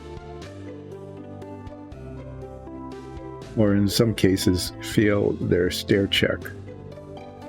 It was another kind of theme that started for, I don't know, some reason. Every once in a while, the DM just does something that just an off-the-wall kind of one-off little thing that just turns into a recurring theme, like stair climbing checks. In an early episode, there was like three flights of stairs, and at that time there was actually a fourth member of the party, and 3 out of the 4 failed their stair climbing check. Seriously. They couldn't get up the stairs. And Ulset, the Furbog fighter, had to carry them up the stairs because they couldn't do it. And so, if you're watching the D&D campaign and you're wondering why when there's stairs there's trepidation, although the DM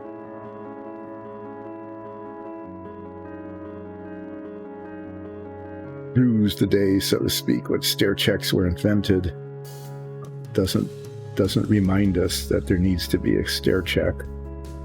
Oftentimes, one of the players will remember that there needs to be a stair check, and then there is, because just like pretzels and a few other things, it's become an essential recurring theme in the we have toppled many things. We've toppled governments. We've beaten back sorts of hordes of evildoers and things, but especially Nines in particular has problems with stairs. Anyway, that hasn't happened in a while. We haven't encountered stairs. They're in our current location.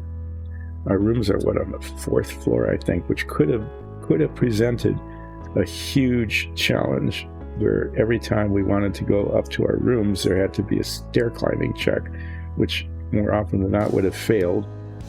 So I could have taken like the better part of 20 minutes of an episode. The DM gave us an elevator or a lift. Of course, Nines spent the better part of 20 minutes playing with the buttons and figuring out what it was and how it worked, and then showed off to the rest of us because we didn't know.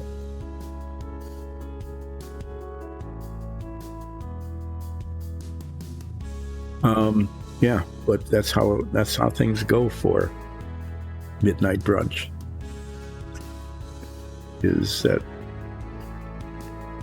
we can get into huge combats with hordes of zombie-like liquid metal covered creatures, undead creatures, and then get back to the company of Blade's house and not be able to get up the stairs to our room. Why is that? It's because of the magic of the dice. I have to say that that's much better than the Saltworthy. That's a terrible name.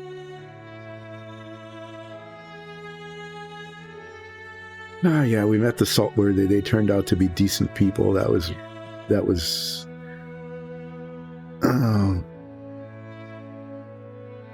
no, it wasn't a good thing. It was like annoying, and we made fun of the Saltworthy for ever and ever and ever, and then we finally met them, and they turned out to be just kind of plain old ordinary nice people. It was, what can you do with that?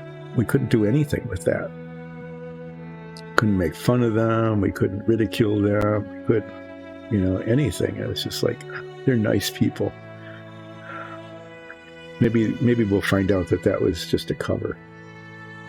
You know, that they're really not nice people, that maybe they're really horrible, horrendous people, and they were just acting that way. That's how they get away with it.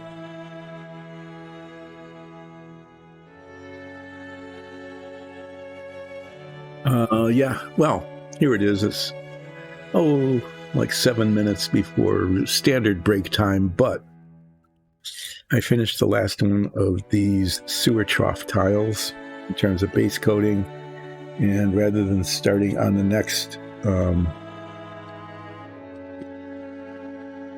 3 dozen, it looks like, of the flat-floored sewer tiles, I'm going to let these dry over break and then come back and get the touch-up done, and then dive into the rest of these and probably get the whole base coating done.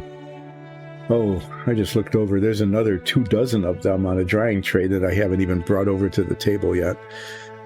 I'll do that during break 2, and then I'll just be painting yet more of these, and maybe in the last bit I will get those done or close to it. So thanks for bearing up during these OMORs and conversations about the D&D campaign, and I will be back in probably 25 give or take-ish minutes.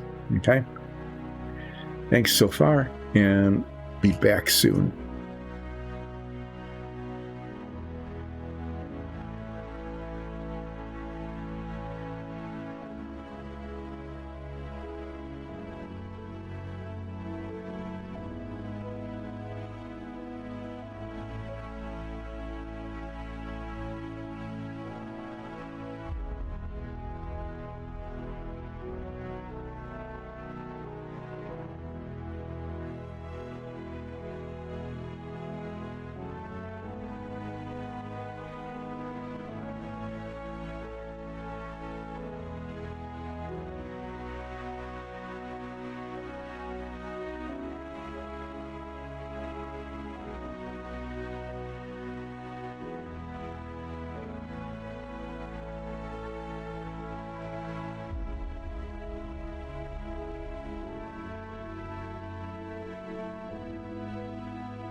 as is usually the case, I am back from break. And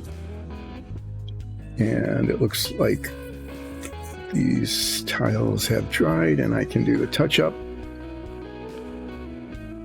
Although I was more careful trying to get the gray paint into all the little crevices.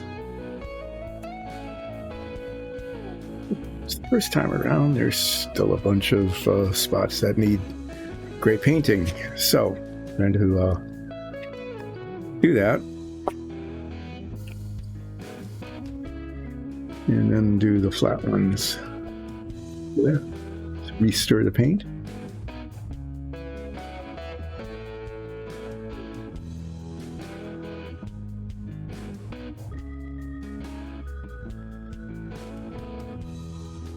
And so I have to say, I am not entirely sure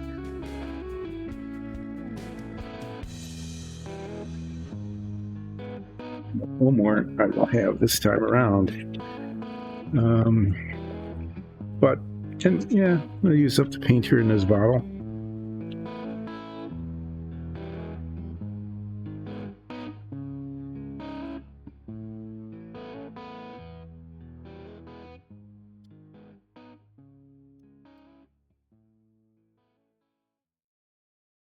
See if we can get enough gray paint onto things that this bottle is used up.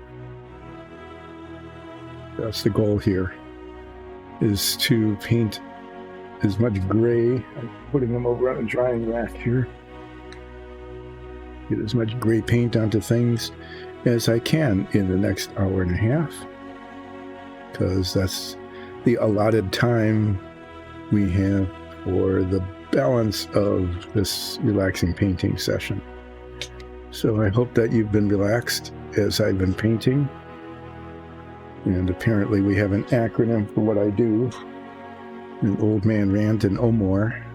I have to look back at the chat thing. I don't know what the other O is. I would think old man rant would just be an Omer. O-M-R.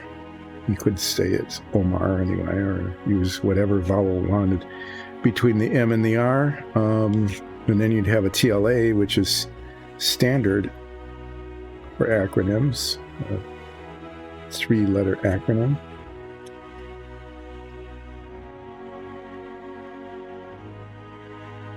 Remind me what the second O is. Yeah, so to recap, I have, unlike when I'm painting minifigs, and I can pull them up and say, this is what I've done and what I haven't done, and this is the color that worked and the color that didn't work, and all of that kind of stuff. I'm just spreading gray paint on stuff, which is, for me, very relaxing, but for you, probably not terribly interesting. It's mostly been on camera, so that's been good, just as the Submarine was. So let's do a little retrospective on Submarine Wednesdays. I'm going to be away Monday and Wednesday next week. And Nicole, who plays Zoya Ansul, the Changeling Druid, on our Dungeons and Dragons campaign, will be painting something. And she is much better at it than I am in terms of detail and washing and things like that. I'm not sure if she'll be doing some of the minifig set that I was working on, or maybe working on the Beholder that I've showed you a couple of times on the stream here. That the Beholder was done on our very own rosin printer, and is way over there, so I'm not going to get up and get it, unless maybe near the end of the stream, if I feel like I need to get up and get something. So I'm not sure what she'll do. The Beholder has been here for a while, and it's well beyond anything that I feel like tackling. It's large and super detailed. It's a really beautiful print. So Alexis did a great job of doing the printing. but it's kind of beyond me in terms of what I want to take on in figure painting. As one of our viewers pointed out, I tend to, I get the colors on pretty well in terms of the detail and their location and nice boundaries. They're not messy, so I think, they're pretty well painted, but I don't do all the washing and shading and everything that a lot of people who are very good at figure painting can do with their models. So it's not like they look monochromatic or flat. It's just that, what was the word, clean. They look very clean. And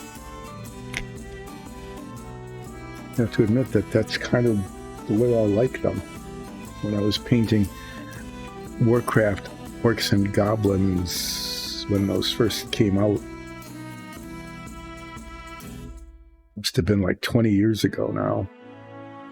When I was first painting those, even though they were orcs and goblins, I did them the same way. I didn't make them look all muddy and dirty and everything like you would think an orc and goblin would, because, that's the stereotype one has of orcs and goblins. But these were clean orcs and goblins.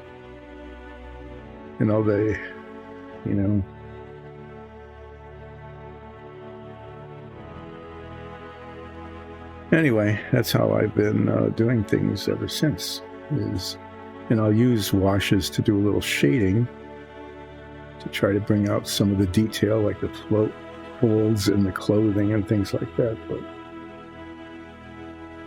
anyway,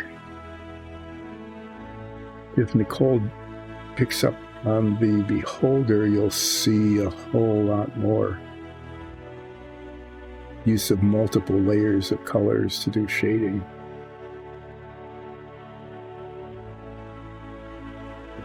I tend to do, I don't know, it's not quite like color by numbers kind of things, but the colors are more blocks of colors with little details on them, and they are heavily shaded. Which is why this is not a how-to do painting show. This is I'm streaming a painting of miniatures that we will likely use in our campaign. On the other hand, with some of these dungeon tiles, what we're doing is we're practicing getting together demonstration sets for something that we might actually make available for sale to others. And I've talked about that a little bit when I was doing some of the other sets for castles and necromancy lairs and things of that sort. This is just a massive amount of sewer tiles. And all I can imagine is that our party is going to be spending time in the sewers again. And that early in our campaign, we spent a lot of time in the sewers. So some of the first dungeons that we created on the 3D printer and painted for use in our show were sewers.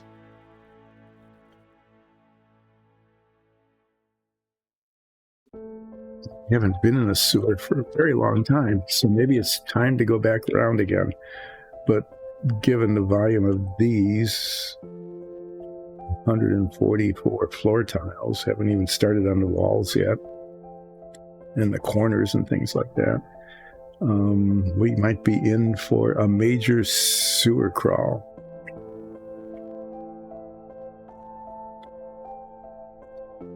And usually we meet odd things down in sewers. We meet like slime monsters, and in one case we met a murder cult, an interdimensional murder cult. We call it that because there was evidence of a murder. And we call it a cult because, I don't know, why not? Who else would do that? They put some runes, magical runes on the wall that actually cause major psychic damage when all you do is look at them. We asked our friend Dole about them, and apparently they're like from an interdimensional kind of thing, which is extremely dangerous. And we're really glad that we haven't found out any more about them, at least not yet.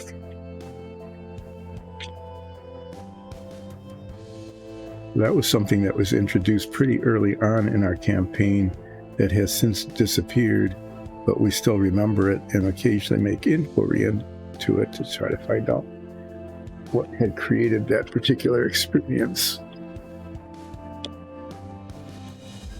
Doria, at great risk to themselves, copied down, 2.5 out of the 5 runes, I think.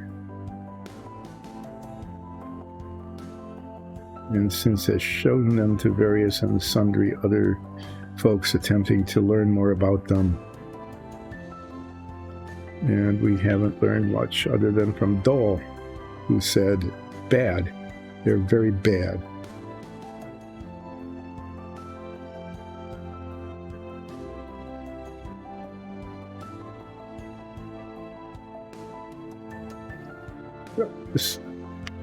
This stream hasn't been entirely unproductive. I mean, other than getting a lot of gray paint onto sewer tiles, which was the whole point of this particular stream, is to get a lot of gray paint onto a lot of sewer tiles, to be followed by a whole lot of green wash on sewer tiles. All 144 of them, not including the walls and corners, which I'm anticipating will be coming sooner than later. We created some new things for our Dungeons and Dragons warm-up improv sessions, which you can access if you become a patron by going to patreon.com/DiceAndDungeons. This has been a very mercenary kind of commercialized stream today, having been prompted by other members of Dice and Dungeons who joined in earlier. At any rate, yeah, we came up with some really good improv ideas, some of which might even carry over into the main campaign.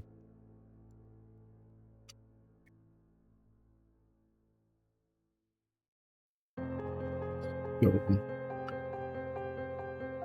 I'm hoping that we will soon see the premiere appearance of Flips Pretzels.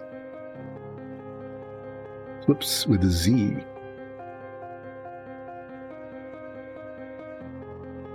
Pretzel you'll flip over. You're flipping good.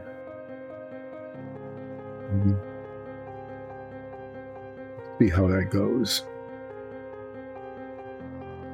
But it has been a long time since any of the characters, of the members of Midnight Brunch, it's been a long time since any of the members of the Midnight Brunch have had a pretzel day. And it's getting to be about time. Okay, I'm going to get up for just a minute because I need to put this drying rack full of now.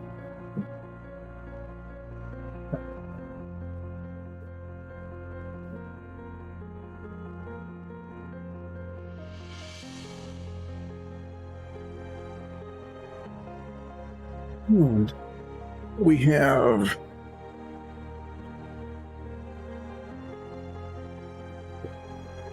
3 times 24. 6 dozen, 72 of these, which are just a flat surface. Okay. These go pretty fast and then generally don't require too terribly much touch-up. And we'll dive into the paint and begin to paint these in a very relaxing way. I'm swirling the brush around rather than just brushing across, because if you can't see these have, you can see it, a textured surface with these little divots in them, and that's where the paint tends not to go, even if there's a fairly high quantity on the brush. But if I do this, more often than not, it gets worked down into the little divots, and then I don't have to touch up little white spots later. The sides can be painted in a little more conventional way, like that way.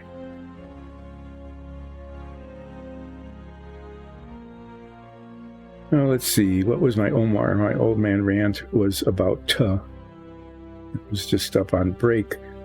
And one, then some news channel was on, and then one of these correspondents who's an expert in something. In this case, it was about the International Criminal Court of all things. Was saying instead of to. So I guess the way you say to today, it's the same thing is to say today.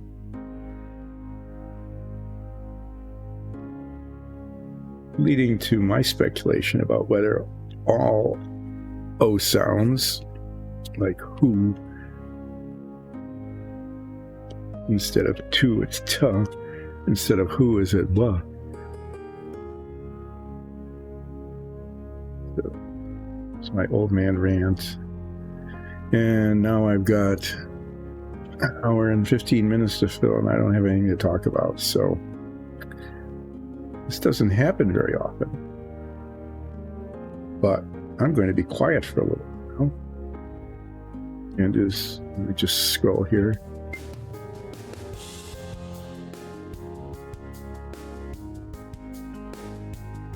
Yes, the music is playing. I'm going to let you listen to the Takarada music. They are an excellent composer, and we have bringing you their music as background, and in this case foreground, of not only relaxing painting but also our D&D campaign stream. So for the next while I'm just going to let you listen to the music as I put gray paint in a very relaxing fashion with dice and dungeons onto the sewer floor tiles.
that was a thing.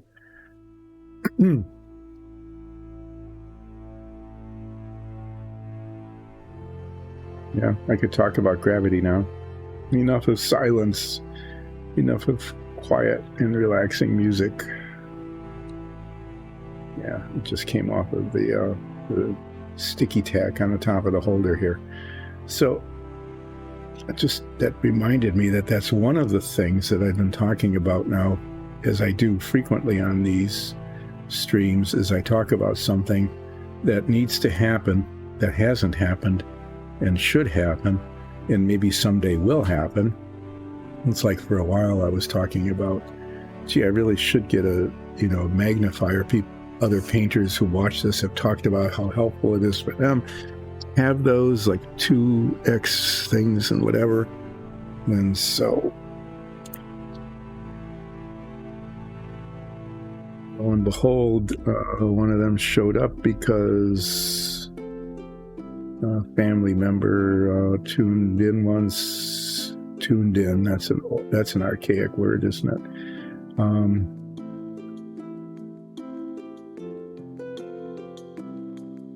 And bought me one, and I've used it now several times, painting miniatures, minifigs, and it's really very helpful.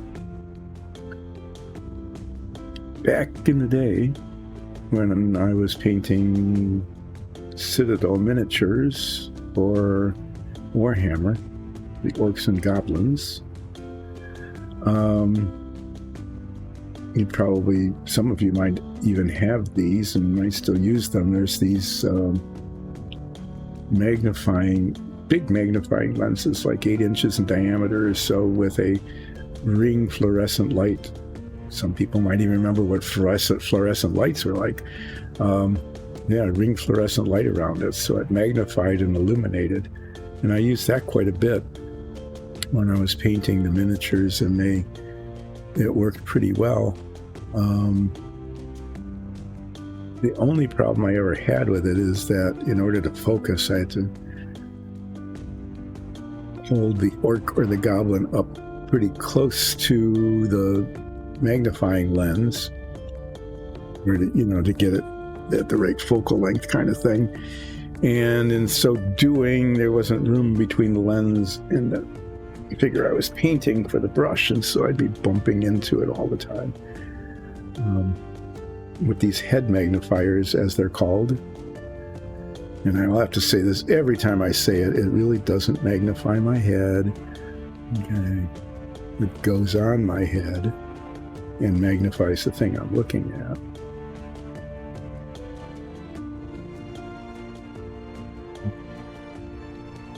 Even though they look kind of weird from the outside, from the user perspective, the lenses aren't large enough and not in the way. None of the times I've ever used them have they ever gotten in the way of the brush. So that's an improvement. I still have somewhere in the basement here, in our basement painting studio, the circular fluorescent light magnifying lens thing, which just gives the impression of this is still going to be useful sometime. I shouldn't throw it away or get rid of it. But for a couple of years now hasn't been either of those things. Which is kind of a shame. I even got out of the way because fluorescent lights give out of having like 3 spare fluorescent lights. Well, I guess, if ever that's donated somewhere or given away to somebody else who could use it, because you can't buy those kinds of fluorescent lights very easily anymore, since everything's LED now, and I don't know if they make LEDs that work on those kinds of fixtures, those magnifying fixtures. There would be spare bulbs, so it'd be good for another couple years of use. Anyway, the head magnifier thing worked a lot better, so I'm glad I got one of those, because I'll be using it on Submarine Wednesdays, kind of sooner than later, as I begin working on the very detailed bulkhead that contains the torpedo doors of the torpedo compartment of the submarine. And speaking of Submarine Wednesdays, I will be missing next week because I'll be away Monday and Wednesday. So unless I do Submarine Wednesday on Friday, which I may end up doing depending on what Nicole does during her streak, it'll be a week from Wednesday. 2 weeks from the Wednesday that just passed before the submarine comes back.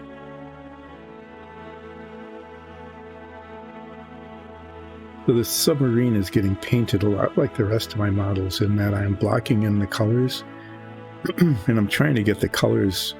They're not authentic because I didn't look up authentic vintage George Washington Polaris launching submarine videos or anything. So I'm following the box top as my color guide. I can't follow the instructions as my color guide because the instructions only have like 6 colors and they don't talk about painting any of the detail other than a couple of fire extinguishers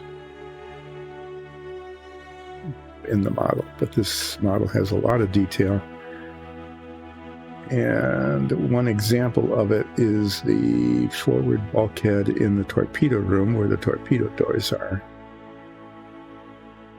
And it includes piping, wiring, control boxes, even a clock. And when I looked at the clock under slight magnification, it even has, I don't think it has the numerals on it, but it has little spots, 12 spots for, around the dial. And hands, and some of the gauges have little dials and hands on them. Anyway, I'm going to be attempting to paint that, even though it's not going to be highlighted or washed or anything like that, because this is atomic submarine. It's very clean. They keep these atomic submarines very clean, I'm sure. I'm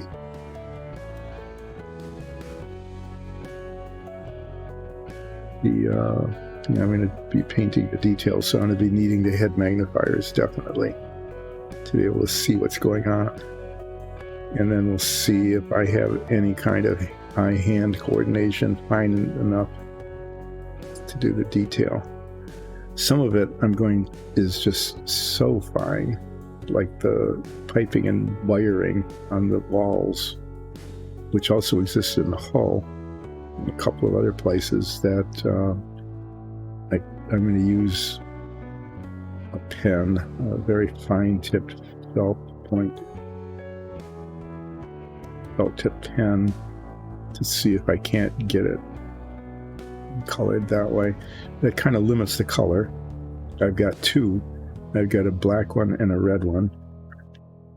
And I doubt that, there isn't any reason why it would be red, so it's going to be black by default. But I'm hoping at least that way you'll be able to, the detail won't get lost then.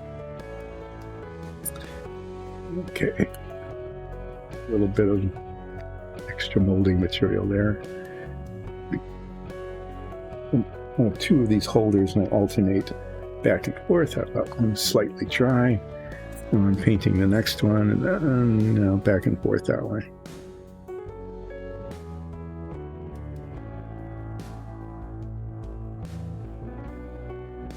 Yeah. So part of it is going to be brush painting very large surfaces, relatively speaking large, like the inside of the hull. Is for some reason the torpedo room was set up, the model. I don't know if in real life the submarines do have double hulls, but this is the only part of the model that has a double hull that way. And I think it was done this way not necessarily to be historically accurate, but just because the way the pieces are attached.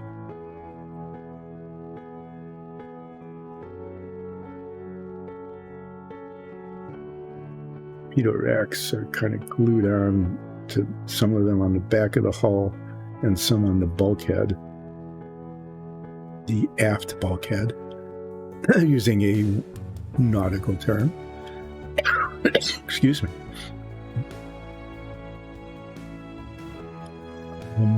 Yeah, it's kind of chilly down here. Getting a runny nose. Is your nose running? You better go catch it.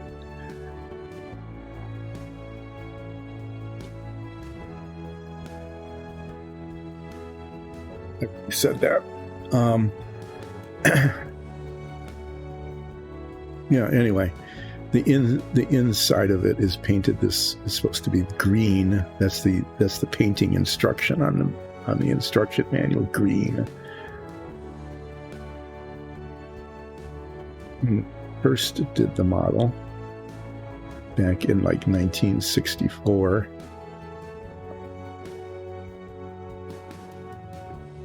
Green was green. There were testers' enamels, and green was green, and red was red, and tan was tan, and that's all there was. There wasn't much variation. Brown was brown, black, white, maybe like a dozen colors or something total, and they were all like their name: brown, yellow, white.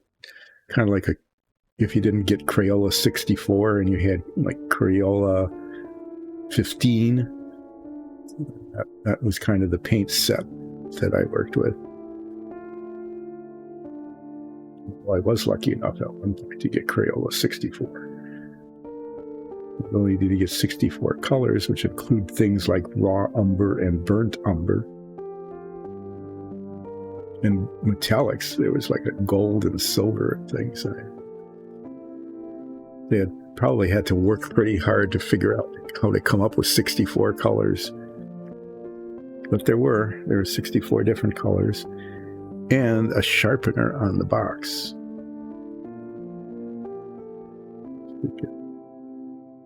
Put your crayon in there, and just like a pencil sharpener, it was built right into the box.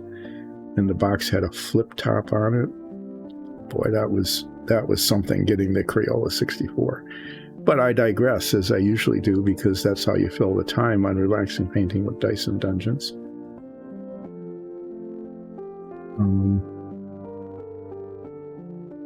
Yeah, so I'll be some brush painting one of our many green colors, because now I've got, instead of one green, I think there's like 6 greens, none of which look like the box top, which is kind of a yellowish green, but this one is the one that comes closest. So I'm not going out of my way to do a color search, because this is probably not an authentic Submarine color anyway. It's just the box top color. Yeah, be doing some green painting on some fairly large surfaces like a bulkhead and so on, and then leaving myself with the task of trying to paint all of this really fine detail onto the forward torpedo room bulkhead that has the torpedo doors, a clock, gauges, control panels with buttons and lights and stuff. It'll be kind of fun doing that. Whereas if one followed the painting directions in the instruction sheet, you would just cover the whole thing with green paint. And the only way you'd know anything else was there is because the light would reflect off of the raised or depressed surfaces of the detail that was put into the print, or in this case, the mold, the submarine. And if I recall correctly, and it's easy to do because I know when I did this originally, I never paid any attention to that kind of detail. I just paid attention to the painting instructions.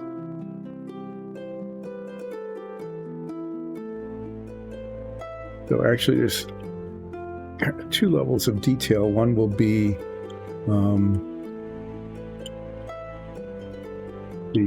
forward bulkhead of the torpedo room, which will take a lot of time and probably be very frustrating because of, can I even get that level of detail with brushes or pens, given my skill level. So you'll probably hear me grumping about that, almost without a doubt, as I do it, even though I want to. But even there are bunks in the torpedo room, and when you see the model, you would just say, if I were on this submarine, this is not where I would want to be. So in order to get to these things, you walk through the hatchway down this little gangplank, down some stairs onto the gangplank, and then you have to go up a ladder. And this is a ladder that looks like it's probably 8 feet tall. It's not just a little ladder. It's a long ladder, just the kind of that you get in ships, which are just straight up vertical, right? Metal rung kind of thing. And then you get to your bunks, and there's this little floor, which is barely large enough to stand on. But if you don't stand on it, then you fall 12 feet down onto the torpedoes that are resting below you. Yes, indeed, your bunk is on top of the torpedoes. And there's 6 of them right underneath you. And the bunks are 3 deep. Okay, it's not just a double-decker bunk, it's a triple-decker bunk. So you get to climb this ladder, walk along this tiny little walkway on top of torpedoes. Probably just conventional warhead torpedoes, although, there might be 1 or 2 nukes in there. This was the 1960s, after all. And then you get to climb into somehow this little bunk where you didn't even had barely enough room to be able to roll over without bumping into the bunk on top of you. So that looked like if you had to be on a submarine, that's the worst place to be. I don't know if that's actually true. If any of you have worked on a vintage 1960s era Polaris launching submarine, you can weigh in. That would be welcome, about what it was really like and whether or not in reality there were triple-decker bunks located just above the torpedoes. And the only way to get to them was by like an 8-foot-long ladder. And whether or not that really, was bad. I'm a little claustrophobic, so I would have found that to be, I'm not a real fan of enclosed spaces like those bunks would be, or heights without protective railings like the walkway along these bunks would be. So I would just find the whole thing kind of terrifying. I just have to say that. But, if there's anybody out there that actually had the experience, this would be an opportunity to share what it was like and whether or not I'm exaggerating the discomfort of that particular setting in the sub.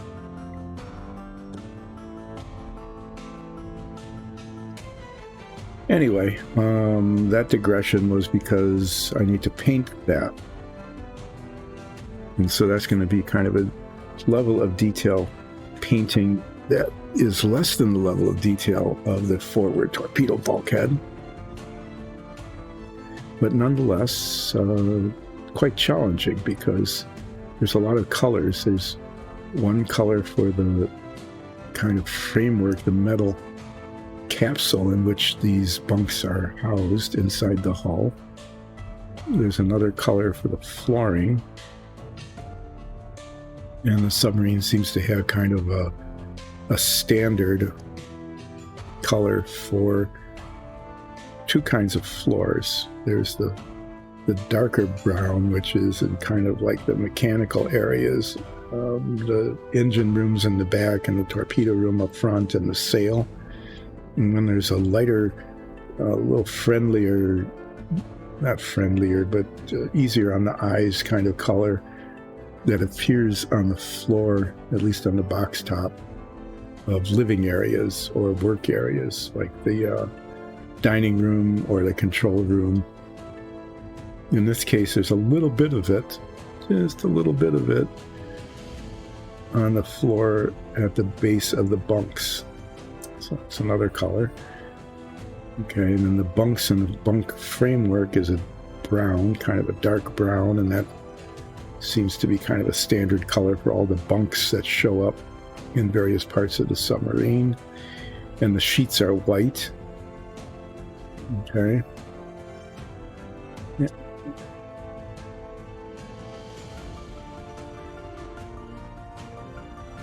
Talk a little bit about the things I talk about on this stream that need to get done, that eventually get done. That was an example of one of those, which is the sticky tack has been on here for a very long time.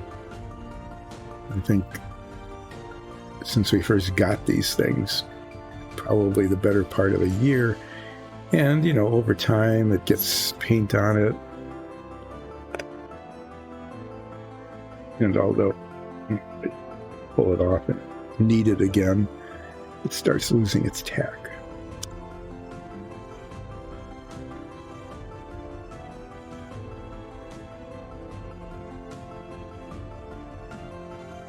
Yeah. What can we do about that? Maybe instead of a flip, or maybe in addition to the flip. Okay, you're absolutely right. This has been an inspiration. Thank you, Who. Once again, Who has been inspiring. Haha. Okay, if you watch the Dungeons and Dragons stream, you'll see that in fact Who is inspiring. That's one of the bard spells, inspiration. We did another crossover kind of reference. Pretty cool, huh? Yeah, Who has been inspiring once again, so that in addition to the flip, which has become, I have no idea how that started or why. We'll say that I don't know what's now become mandatory part of the stream is to do a flip. We should do a dice roll, because this is Dice and Dungeons, and except for Submarines, which may eventually become part of the stream, you never know. No, I'm not going to do that. I'm not going to be basing a model's color based on a D100. One reason why is, and which number relates to what color paint. I'd have to go through all the paints, all of them, and assign them a number, and there might not be 100. And then do you just disqualify those numbers that are above 100, or just kind of randomly eliminate some numbers so you end up with just the same number of numbers as the number of paints? So you'd have to do all of that and then keep a record of which number is associated with which paint, and then find that paint. No, but the inspiration, not this last bit.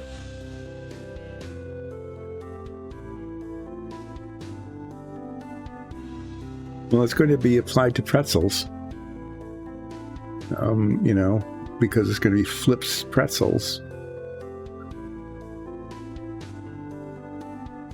You have to find lots. Okay, I'm just thinking through this. I'm going to save it until the improv. I don't want to give it all away now. Because if you really want to see the warm-up improv sessions, you need to become a patron on patreon.com/diceanddungeons. And if I gave it away here now, then you wouldn't have the incentive to do that. You wouldn't be able to find out what we're going to do with Flips Pretzels. So there's another incentive to do that and become a patron, is to watch the genesis of Flips Pretzels. But that aside,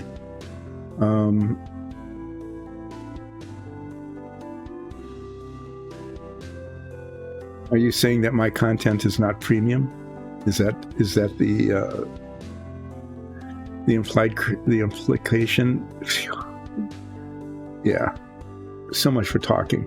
Is that what you're implying? Is that what I'm doing here is not premium content? Is that one of your mockeries? One of your insults? Yeah, anyway. What you know is that Flips Pretzels is an upcoming thing. It's very important. It will be truly entertaining and amusing, and you should do everything you can to find out about it and maybe even become part of it. Right? Suppose we should, I don't know, should we do a trademark search or something to find out if there really is a Flips Pretzels? There probably is. There's everything, right? It's just words.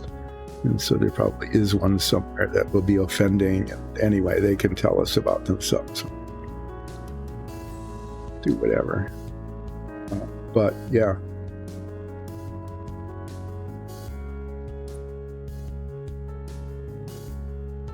What was the inspiration? The inspiration was that in addition to doing a flip, which seems to be mandatory,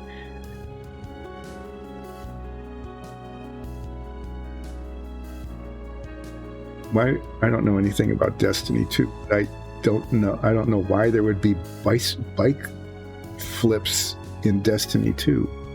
Were there bikes that you flipped? That shows my ignorance of some of these incredibly popular games about which I know nothing. So you did bike flips in Destiny 2. Is that true? Or are you just making something up to try to justify the demand for flips?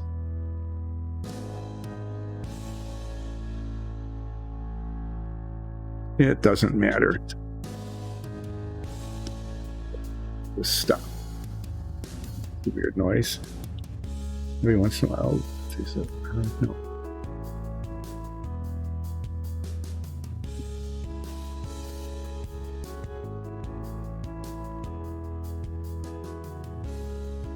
One more thing I have to do. There's enough things I have to do. I don't want to do things and live stream Destiny 2. Maybe you can just tell me about it sometime. Anyway, flips, yes. Never got around to saying what I was just starting to say, that I was inspired by who to say. The compliment I got. Almost real life inspiration, and not just in-game inspiration. Which is, in addition to the flip, we should do a roll, because it's dice and dungeons, and the tiles are like dungeon tiles, and the minifigs are things that would show up in a dungeon. And so this is very much dungeon oriented, except for Submarine Wednesday, which may or may not ever become part of the Dice and Dungeons dungeon show. But there isn't a die. Okay, not even a single die, much less dice, in the relaxing painting stream. So, in addition to flips, we need to do dice rolls. So whether that happens while I'm gone, whether that new feature, standard feature of dice relaxing painting, Dice and Dungeons, is done while I'm gone, Nicole takes over, whether it awaits my return. What we need to do is introduce the dice roll in addition to the flips. Yes, indeed, that needs to come. So it's something to look forward to, a new feature. A new standard feature of relaxing painting with Dice and Dungeons, assuming that somebody remembers it. Always a risky assumption. Is dice. Dice will be making their appearance on relaxing painting with Dice and Dungeons. So thank you for that, even though it wasn't exactly the suggestion you made. It was inspired by your observation that there is much dungeons and no dice at all in relaxing painting with Dice and Dungeons.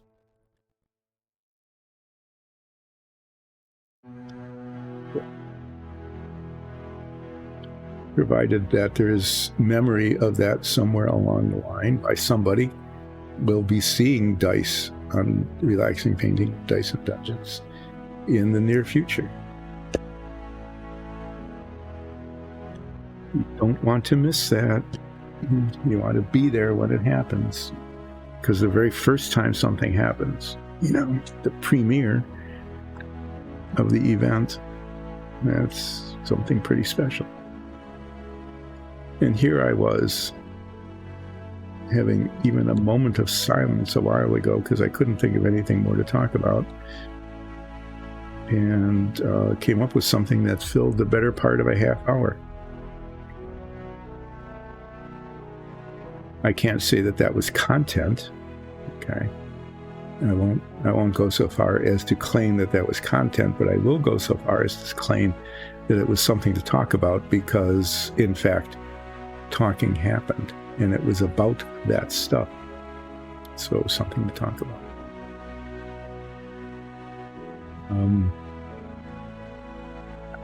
What do you think? I think at this point,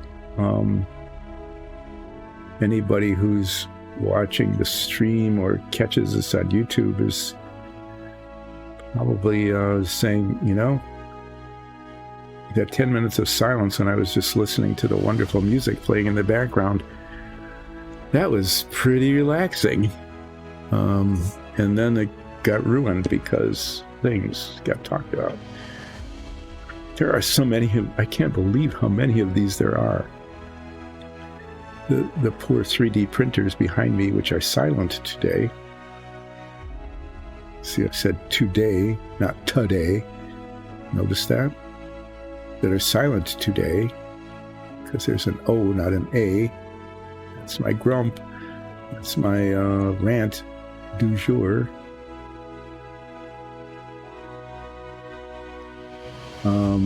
Printed out 144 of these, and Nicole attempted to prime all of them in one day, and that was overwhelming. And all I'm doing is very quickly spreading gray paint, not needing to be attentive to any kind of huge detail other than trying to get it into the nooks and crannies. There's no way I'm going to even finish the rest of these base coating, much less touch up. It's just, I've been painting for about an hour since the break ended, and it looks like the number of unpainted tiles has actually grown. I mean, I'm looking up, how sometimes things get like that when you're doing something and there's just a lot of it, and you've been working on it for what feels like the better part of half your lifetime,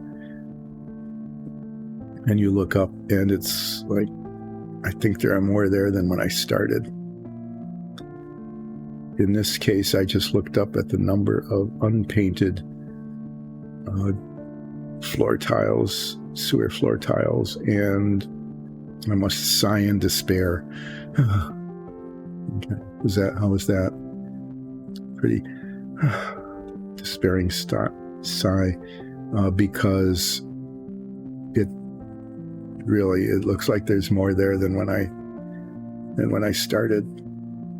So I'm going to be painting for another 35 minutes here. It looks like, and I know that I am not going to get done even base coating without even getting to the touch-up, the balance of these tiles. And then they all need to be touched up, and then they all need to be washed in green wash. I don't know if there's going to be enough to do that. We get like 2/3 of a bottle of green wash here, maybe 3/4, and it goes, you can cover a lot of area with a small amount of it, but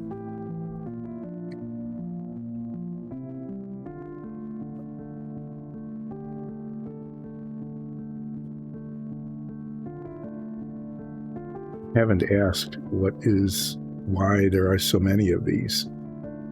I don't think I want to know. And there's probably, the wall tiles yet, because it's not just a floor. The sewer tiles have walls that kind of swoop up on either side of these to form kind of a U-shaped culvert kind of thing.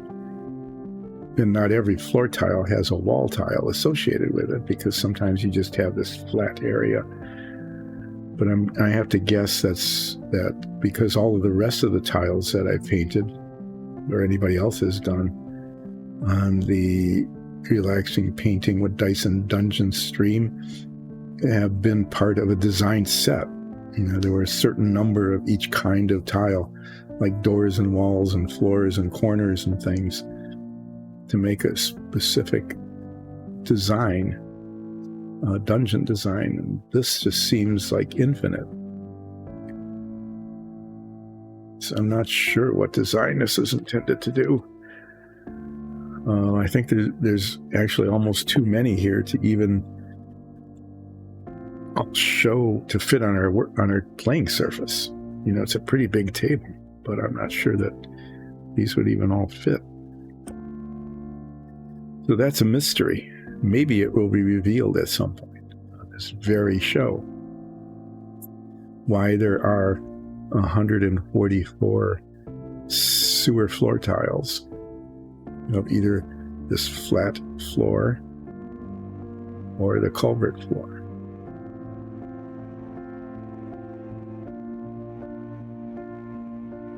Maybe you need to become a Patreon member. Maybe that's one of those things, like access to the improvs and warm-ups and other bonus features that come with being a Patreon supporter. Maybe that's where people will find out why there are a gross of sewer dungeon floor tiles.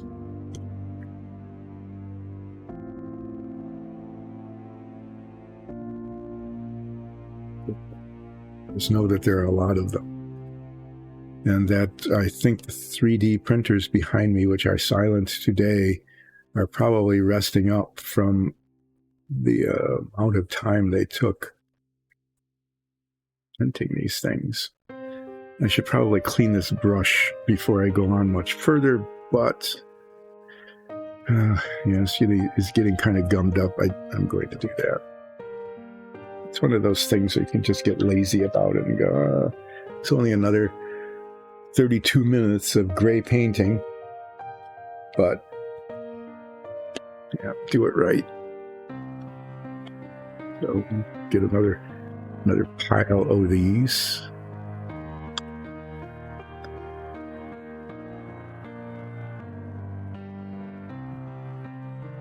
All spread out here. I should have been putting them maybe on one of the drying racks, but I've been doing that after they've been touched up.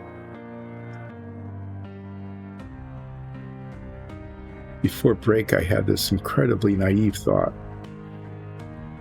based on nothing in particular, that not only would I be able to finish getting the base coat on the floor tiles that were left, but that I would be able to touch them up and move them over onto the drying racks back to the shelves where they were before I started. That is obviously not going to happen. So after the stream, let me see how many I've got.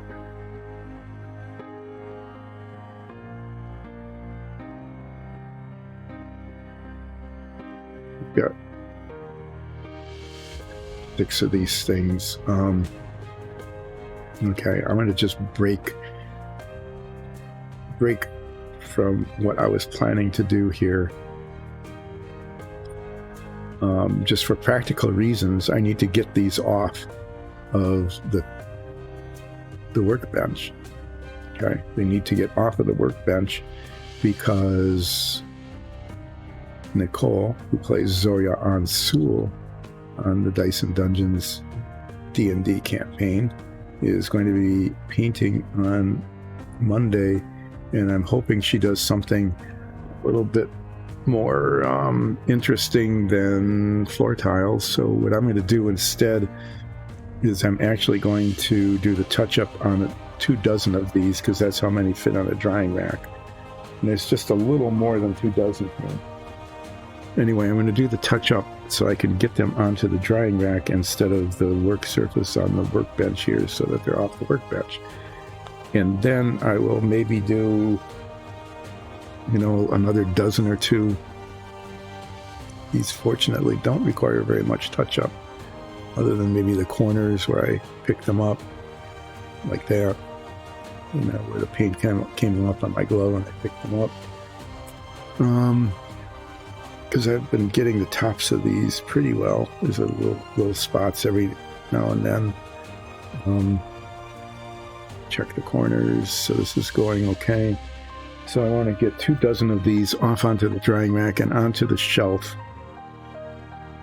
so that the workbench is open and available for Zoya Ansul Nicole on Monday, when she picks up Relaxing Painting for on behalf of Dice and Dungeons on Monday and Wednesday of next week. So I remind you again that we are not going to enjoy Submarine Wednesday next week, because I'll be gone and nobody else gets to touch my Submarine.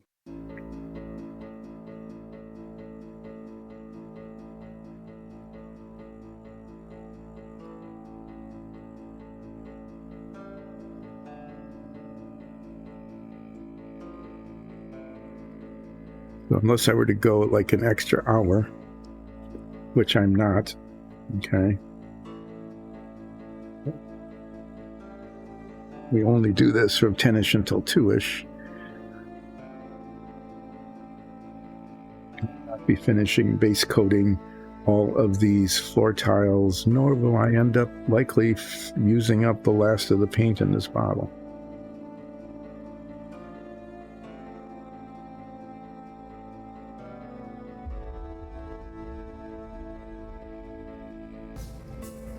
Some of you who are watching probably remember when I went on and on about the perception of numbers, and sometimes the fraction felt like one was making more progress than the percentage or the decimal, and sometimes it's the opposite. I have been avoiding that in this case because there's 144 of them, and that is just too much. I mean, I couldn't do the arithmetic in my head. And actually, it would be too discouraging to start talking about, oh, that's 11 out of 144. That's more than 1%, which would have been like 2 out of 144. That would have been, we're 1% done. That would not have been encouraging, but it's pretty easy to be overwhelmed by the sheer number of these things. So I'm guessing that the 3D printer and the person handling the 3D printing, and Zoya, when she was doing the priming, also felt this sense of, why in the world are there a gross of these? Again, the mystery of why so many remains to be revealed. We have no knowing whether, and if so, when, the answer to that why so many question might be revealed.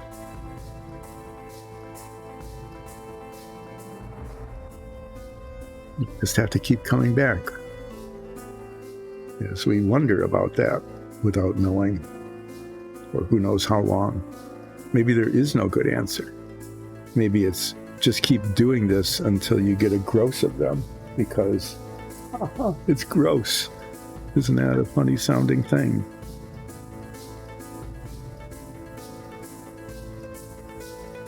even as humor goes for this stream, that was pretty lame.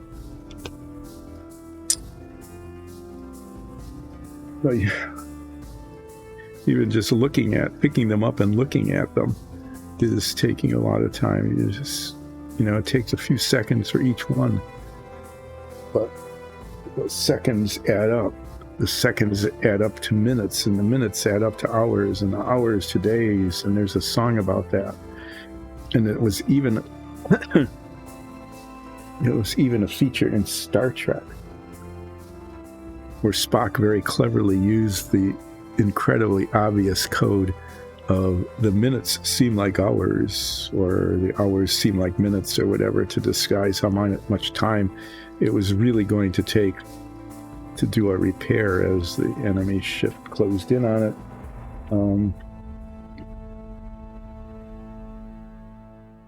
But it was kind of a pop song way back at that time. It hadn't been out that long, so everybody knew what the code meant. But whoever it was, I can't remember who the enemies were at the time. Maybe they were Romulans, maybe something else.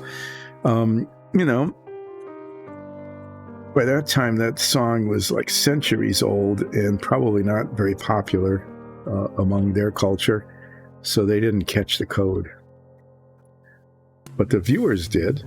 I mean, you didn't want to have a code that the Star Trek viewers of the original series, and not just you guys watching replays of the original series, but the original broadcast, and it was broadcast on real broadcast TV. Even those viewers were able to catch the code of the time dilution of the minutes seem like hours.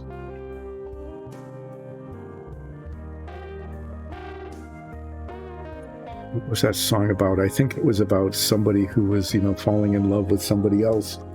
And it was a guy, I think, singing it, I'm pretty sure.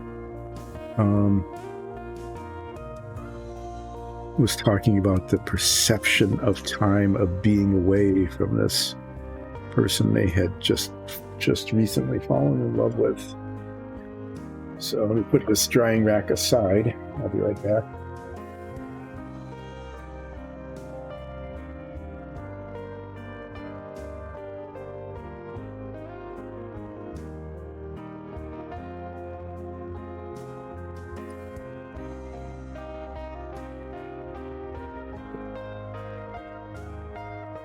Four drying racks full of these things, and there's 2 drying racks left.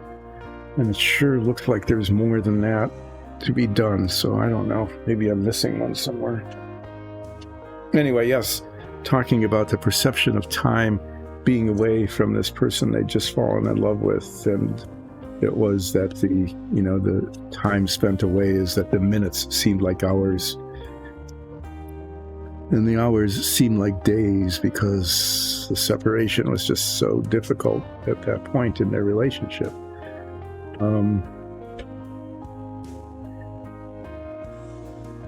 But when you watch the original series, and some of you do, and you probably remember that episode where Spock very deliberately says those words, it's like, hey, I'm giving some code words here, audience. Make sure you pay attention.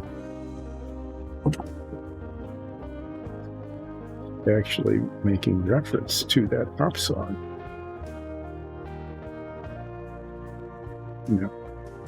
And so there's some trivia about not only 1960s music, but also about the original series. One of the dogs is down here. I wonder if they know that one of the dogs has come to visit, because they're not supposed to come down to the basement unless there is somebody unencumbered by a stream watching them. And the main issue is not that they're badly behaved dogs, but that there are some cat trays down here, and eating the cat litter and what's in the cat litter is not good. So give me just a moment. Sorry, this was an unexpected visit. to get her on her way.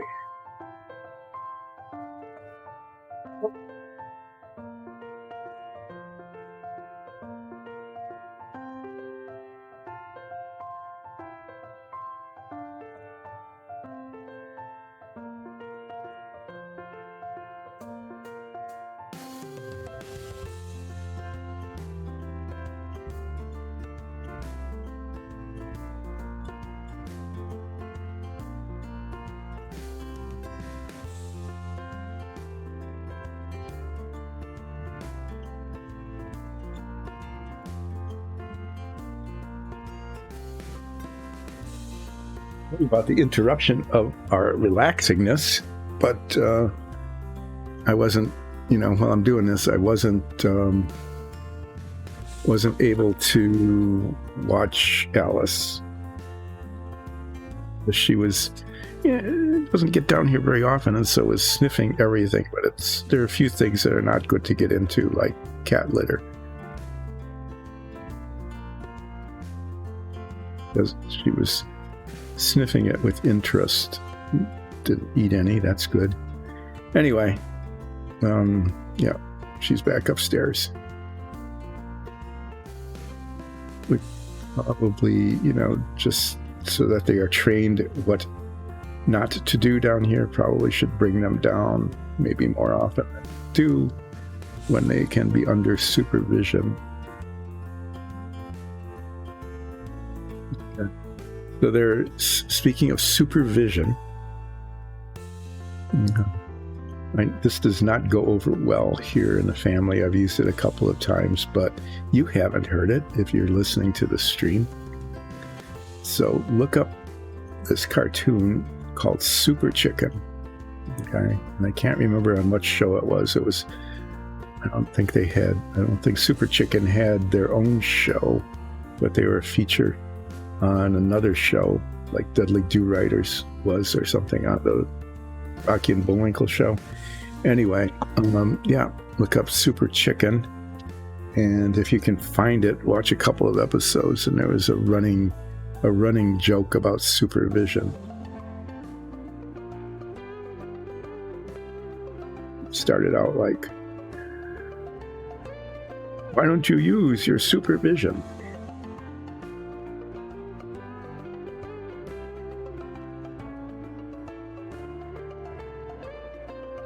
Should I go ahead and do it? Okay, so I'll tell you the ongoing joke, and you won't find it to be funny at all. But it was cartoons in the 60s, so you can look it up and see that it's actually true. It's like, "Well, why don't you use your supervision?" said the sidekick. To which Super Chicken replies, "If I had any supervision, we wouldn't be in this problem."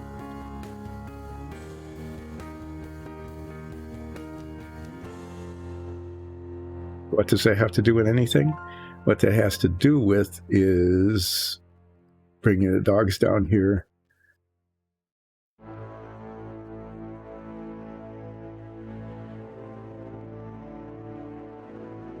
Yeah, I know. There's all sorts of things like that. There was George of the Jungle. It's good.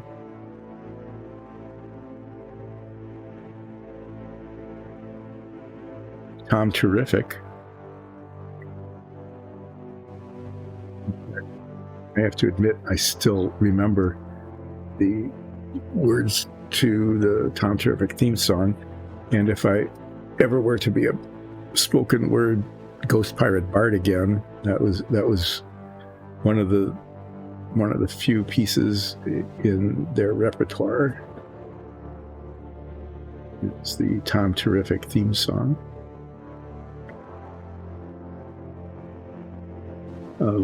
Rocky and Bullwinkle, of course, were the best.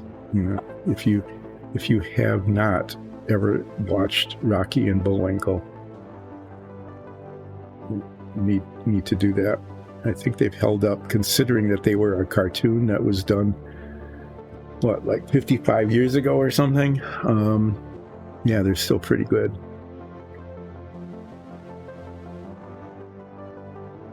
They had some, their adversaries were some definitely not Russian or at that time Soviet spies, because, there's no way that Boris Badenov, that was a joke, Badenov, right? Yeah, and Natasha Patel, those would definitely not be Russian Soviet names. But there were other really good characters too. There were Gidney and Floyd.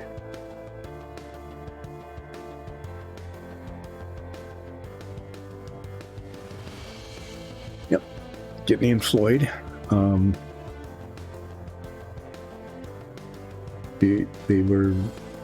They featured an entire series of episodes. These were episodes that built on each other, so it wasn't just like a one-off for each cartoon. It was an ongoing narrative. They're worth looking up. They had a really kind of clever weapon. Let's see. I remember the things that I watched back in the day.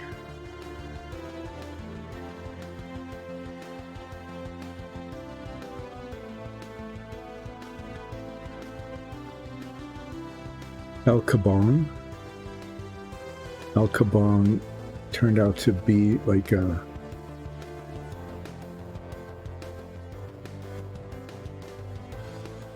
alternate person, an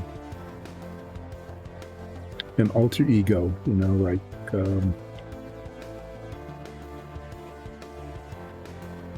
Superman and Clark Kent, right? El Kabong was that Quick Draw McGraw. Every reason to believe that Quick Draw McGraw and El Kabong were the same character, the same horse.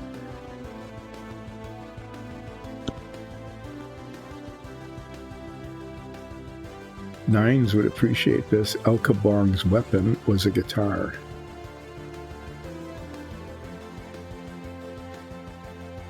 Which he would use to kabong people. Hence the name. What is it? The nom de guerre? Some sort of French phrase for the name that you use when you kabong people with your guitar.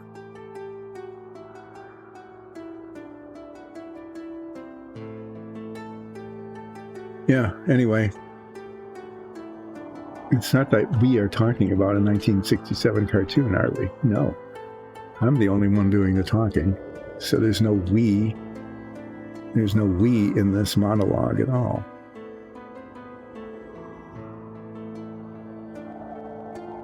So, yes, some things are worth looking up. Rocky and Bullwinkle are definitely worth looking up. You get, during their half-hour show, you had all these side characters. You had Peabody and Sherman with Peabody's Wayback Machine, which gave us, I'm sure, extremely accurate perspectives on history as they visited the events as they really occurred. We had Dudley Do-Right.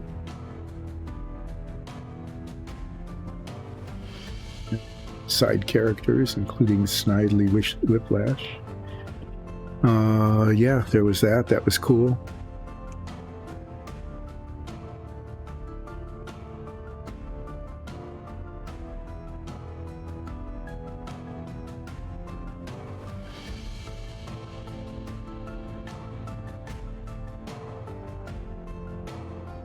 Boy, this is really not moving along very fast at all, is it? At least the pile looks smaller. It might even look smaller still if they hadn't fallen over and taken up more space. But one of the piles of unpainted dungeon floor tiles managed to tumble.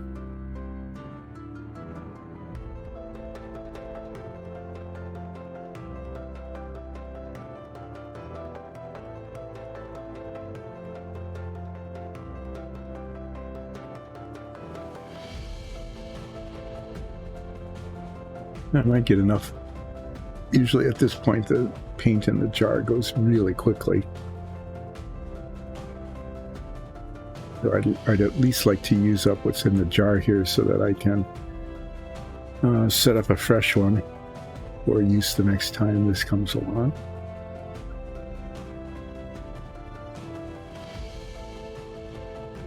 So if you need to look up 1960s cartoons, I'd recommend Rocky and Bullwinkle for sure, and make sure you catch the episodes of Peabody's Fractured History, and you might even enjoy some of the Dudley Do-Right stuff.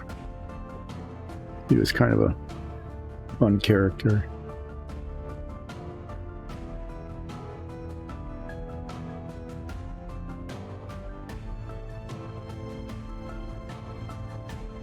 Actually thinking about it now, yeah, Dudley Do-Right would probably be banned now, right? And I won't bother telling you why, but if you watch enough of them, you could probably find out why that it wouldn't be permitted to be watched.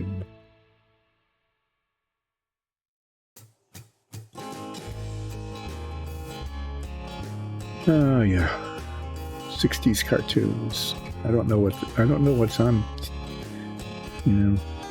what the equivalent is anymore. There must be something. Is it still Pokemon? Is maybe Pokemon still is that a major thing that comes on daily? But these were all these, they always showed these things like right after school. You'd get home, take off your shoes, say, survived another day of 5th grade. Wow. Don't know how we made it through the day. But with history and arithmetic and stuff like that. And just, wanted to chill a little bit after a hard day of doing that. Pokemon is 25 years old now. I'll have to say that's even more frightening than talking about El Kabong. Okay, just Tom Terrific. That Pokemon could be that ancient. That means that there are people who weren't born, people who might even be watching the stream who weren't born when Pokemon came out.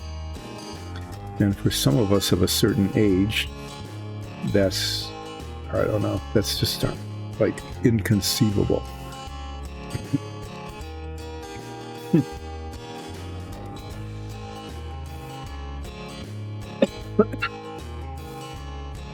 But it is good sometimes to see that things are, like eternal. So that something like Pokemon can become a multi-generational thing. I mean, Rocky and Bullwinkle should be a multi-generational thing. I think The Simpsons has to be a multi-generational thing because it's been going on for like 80 years, it feels like.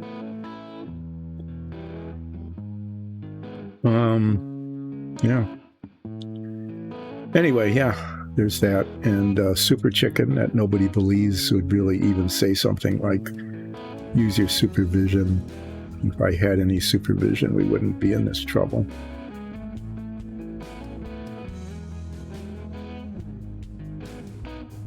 It's one of those things that was just so awful it was funny. Like, really? You said that out loud on television in more than one episode?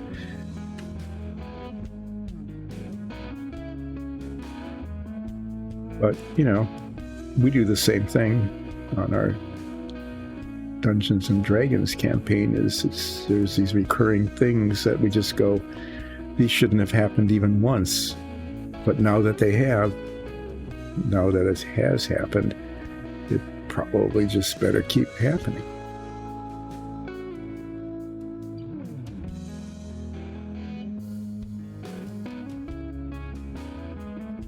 But Believe it or not, there was a time when pre-Pokemon, you might as well be talking about, like, we didn't have phones we could carry with us. Our phones were attached to the walls with wires. In fact, we couldn't even own our phone. Our phone came in one color, black, in one style, desktop. And it was rented because you couldn't buy it and you couldn't move it on your own. You had to have an official Ma Bell telephone, not even repaired, just a Ma Bell telephone technician come in to move your phone from one room to another or to install a new phone, because they had these little mysterious green and black and white and yellow and red wires that all had to be hooked up to these tiny little attachment points on the little outlet on the wall. Yeah, that existed. A huge thing at one point when they deregulated, forced the deregulation of, and you should be able to attach any phone you want to the phone wires. You don't need to own the phone. You own the phone, the stuff that makes the phone work. And so if people want to go to like Sears or some store like that and buy a phone, might be a different color or shape,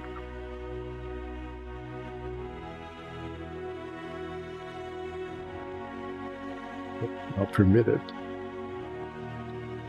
Yeah, it took an act of Congress practically to allow us to have, they still had it to be attached to the wall by a wire, but we could actually get the kind of shape and color of phone that we wanted. It was a huge phone fashion breakthrough. It gives something else to talk about, is ancient phone technology, like dial phones. Go to a museum sometime and take a look at what those were. Okay, and then imagine yourself, okay, just if you get a dial phone, maybe you can even get a dial phone emulator or something. Imagine that you were, it was Friday and you went out after work with some of your co-workers, you happened to go to a bar, and this was before people really paid much attention to driving under the influence. It was just something that was done, right? So you go to the bar, and you were there for 3 times longer than you were kind of planning on, and it's already past dinner time, and you didn't phone home. Okay, so your spouse and your kids don't know where you are, but they very much suspect, because this has happened before. Anyway, so you've been there, and you need to let them know that you'll be leaving this place where you really weren't anyway pretty soon. Okay, so imagine a dial phone where you had to put your finger in this rotary thing and spin it around, okay? And your home number happened to have like a lot of 8s, 9s, and 0s in them. So you couldn't just stick your finger in the one and go, or the 2. You had to go all the way around. And you'd been there a little too long. Imagine trying to dial like 7840093, right? And what would happen is you'd get like almost all the way around, right? When you dial on the 0s and the 8s and stuff, and your finger would slip out, and you'd only get a 6 out of it, or a 7 instead of a 9 or a 0. Yeah, that would happen, and then it would just sort of happen over and over, because you didn't push buttons, which was probably hard enough given your situation at that point. But yeah, there. That was one of the very, very difficult things we had to live with back in the day, was being able to dial your rotary phone while being under the influence. Yeah, you either had to memorize the phone number, like you needed to know what your number was instead of just speed dialing by pushing a single button next to the person's name. You know, talk about wimpiness, right? Okay, well, there isn't enough paint here to do another one. So one thing I managed to do was use up the paint that I had. So I'm going to very quickly go a little bit over time and touch these up so that I can put them on the drying rack so they're not on the work surface. Oh, I forgot a whole side. Look at that. It's one of the reasons we do touch up, is to find out that one of them wasn't painted on one whole side. Yeah. Memorizing phone numbers, or you had like a little black books. Yep. That was a joke. That was a sexist thing back in the day when everybody was sexist. But the little black book was actually something almost everybody had, whether it was related to a list of phone numbers of women, because it was always men who had the little black book back then. Yeah. So that you had this little book you carried around with the phone numbers you needed to call, because if you had more than your own home number and maybe that of one or two friends, there's no way you'd remember them all. You'd carry this little phone book, and at home you'd have like a Rolodex kind of thing. Look that up. That's another museum piece thing that would have a bunch of names and phone numbers. That was a paper-based mechanical device that you would flip through so you could quickly find the numbers of the people you were trying to call. And imagine that the phone numbers, this is actually another true fact, weren't all just numbers. The first two numbers, what are now the first two numbers of a phone number, and we didn't need to use area codes then, because if somebody was not in your area code, it was long distance and you couldn't call them without an operator anyway. So you didn't have to worry about area codes because that was not a thing we could use. But the first two digits of everybody's phone number were actually the first two letters of a word, like orchard or Bellington or whatever. So if you watch an old movie, you'll sometimes, and they mention a phone number, they'll actually give you a word followed by the numbers, because the first two numbers of the phone number were the numbers associated with the first two letters of a word, and that word was your exchange area.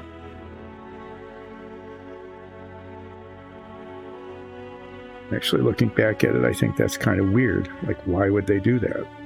I don't know. But that was a thing. Yeah. Oh, that'll give me something to do now, is if I'm not doing Grumpy Day with ranting about something and complaining about people saying "ta" instead of "to" and "ta-day" instead of "today," I can talk about old telephone technology, right?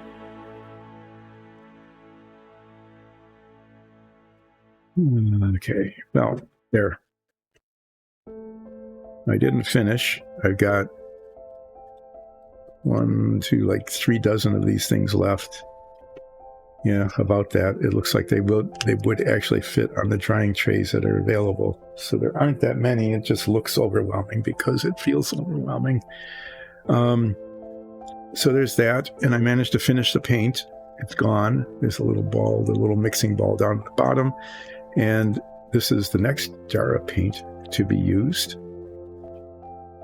I'm going to, and you can see how nicely separated the solvent is from the rest. So I'm going to just reach in and grab the little mixing bowl when you can't see it. There it is. Drop it in there, because whoever starts using this is going to have to give it a huge stir.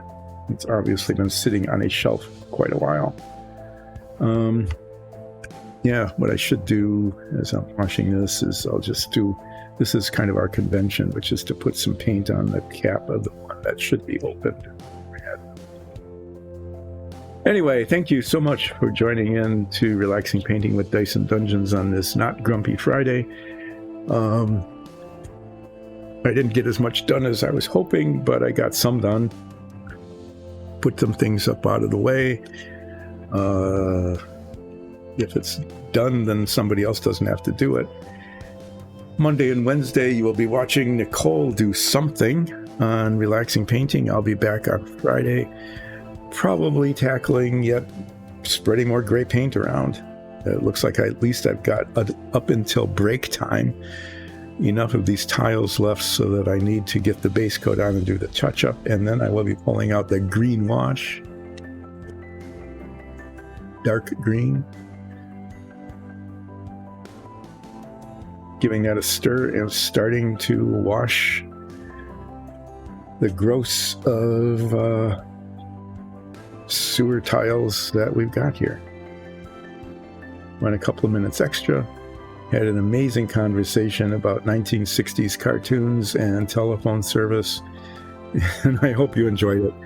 Have a good weekend. Mickey will see you on Monday.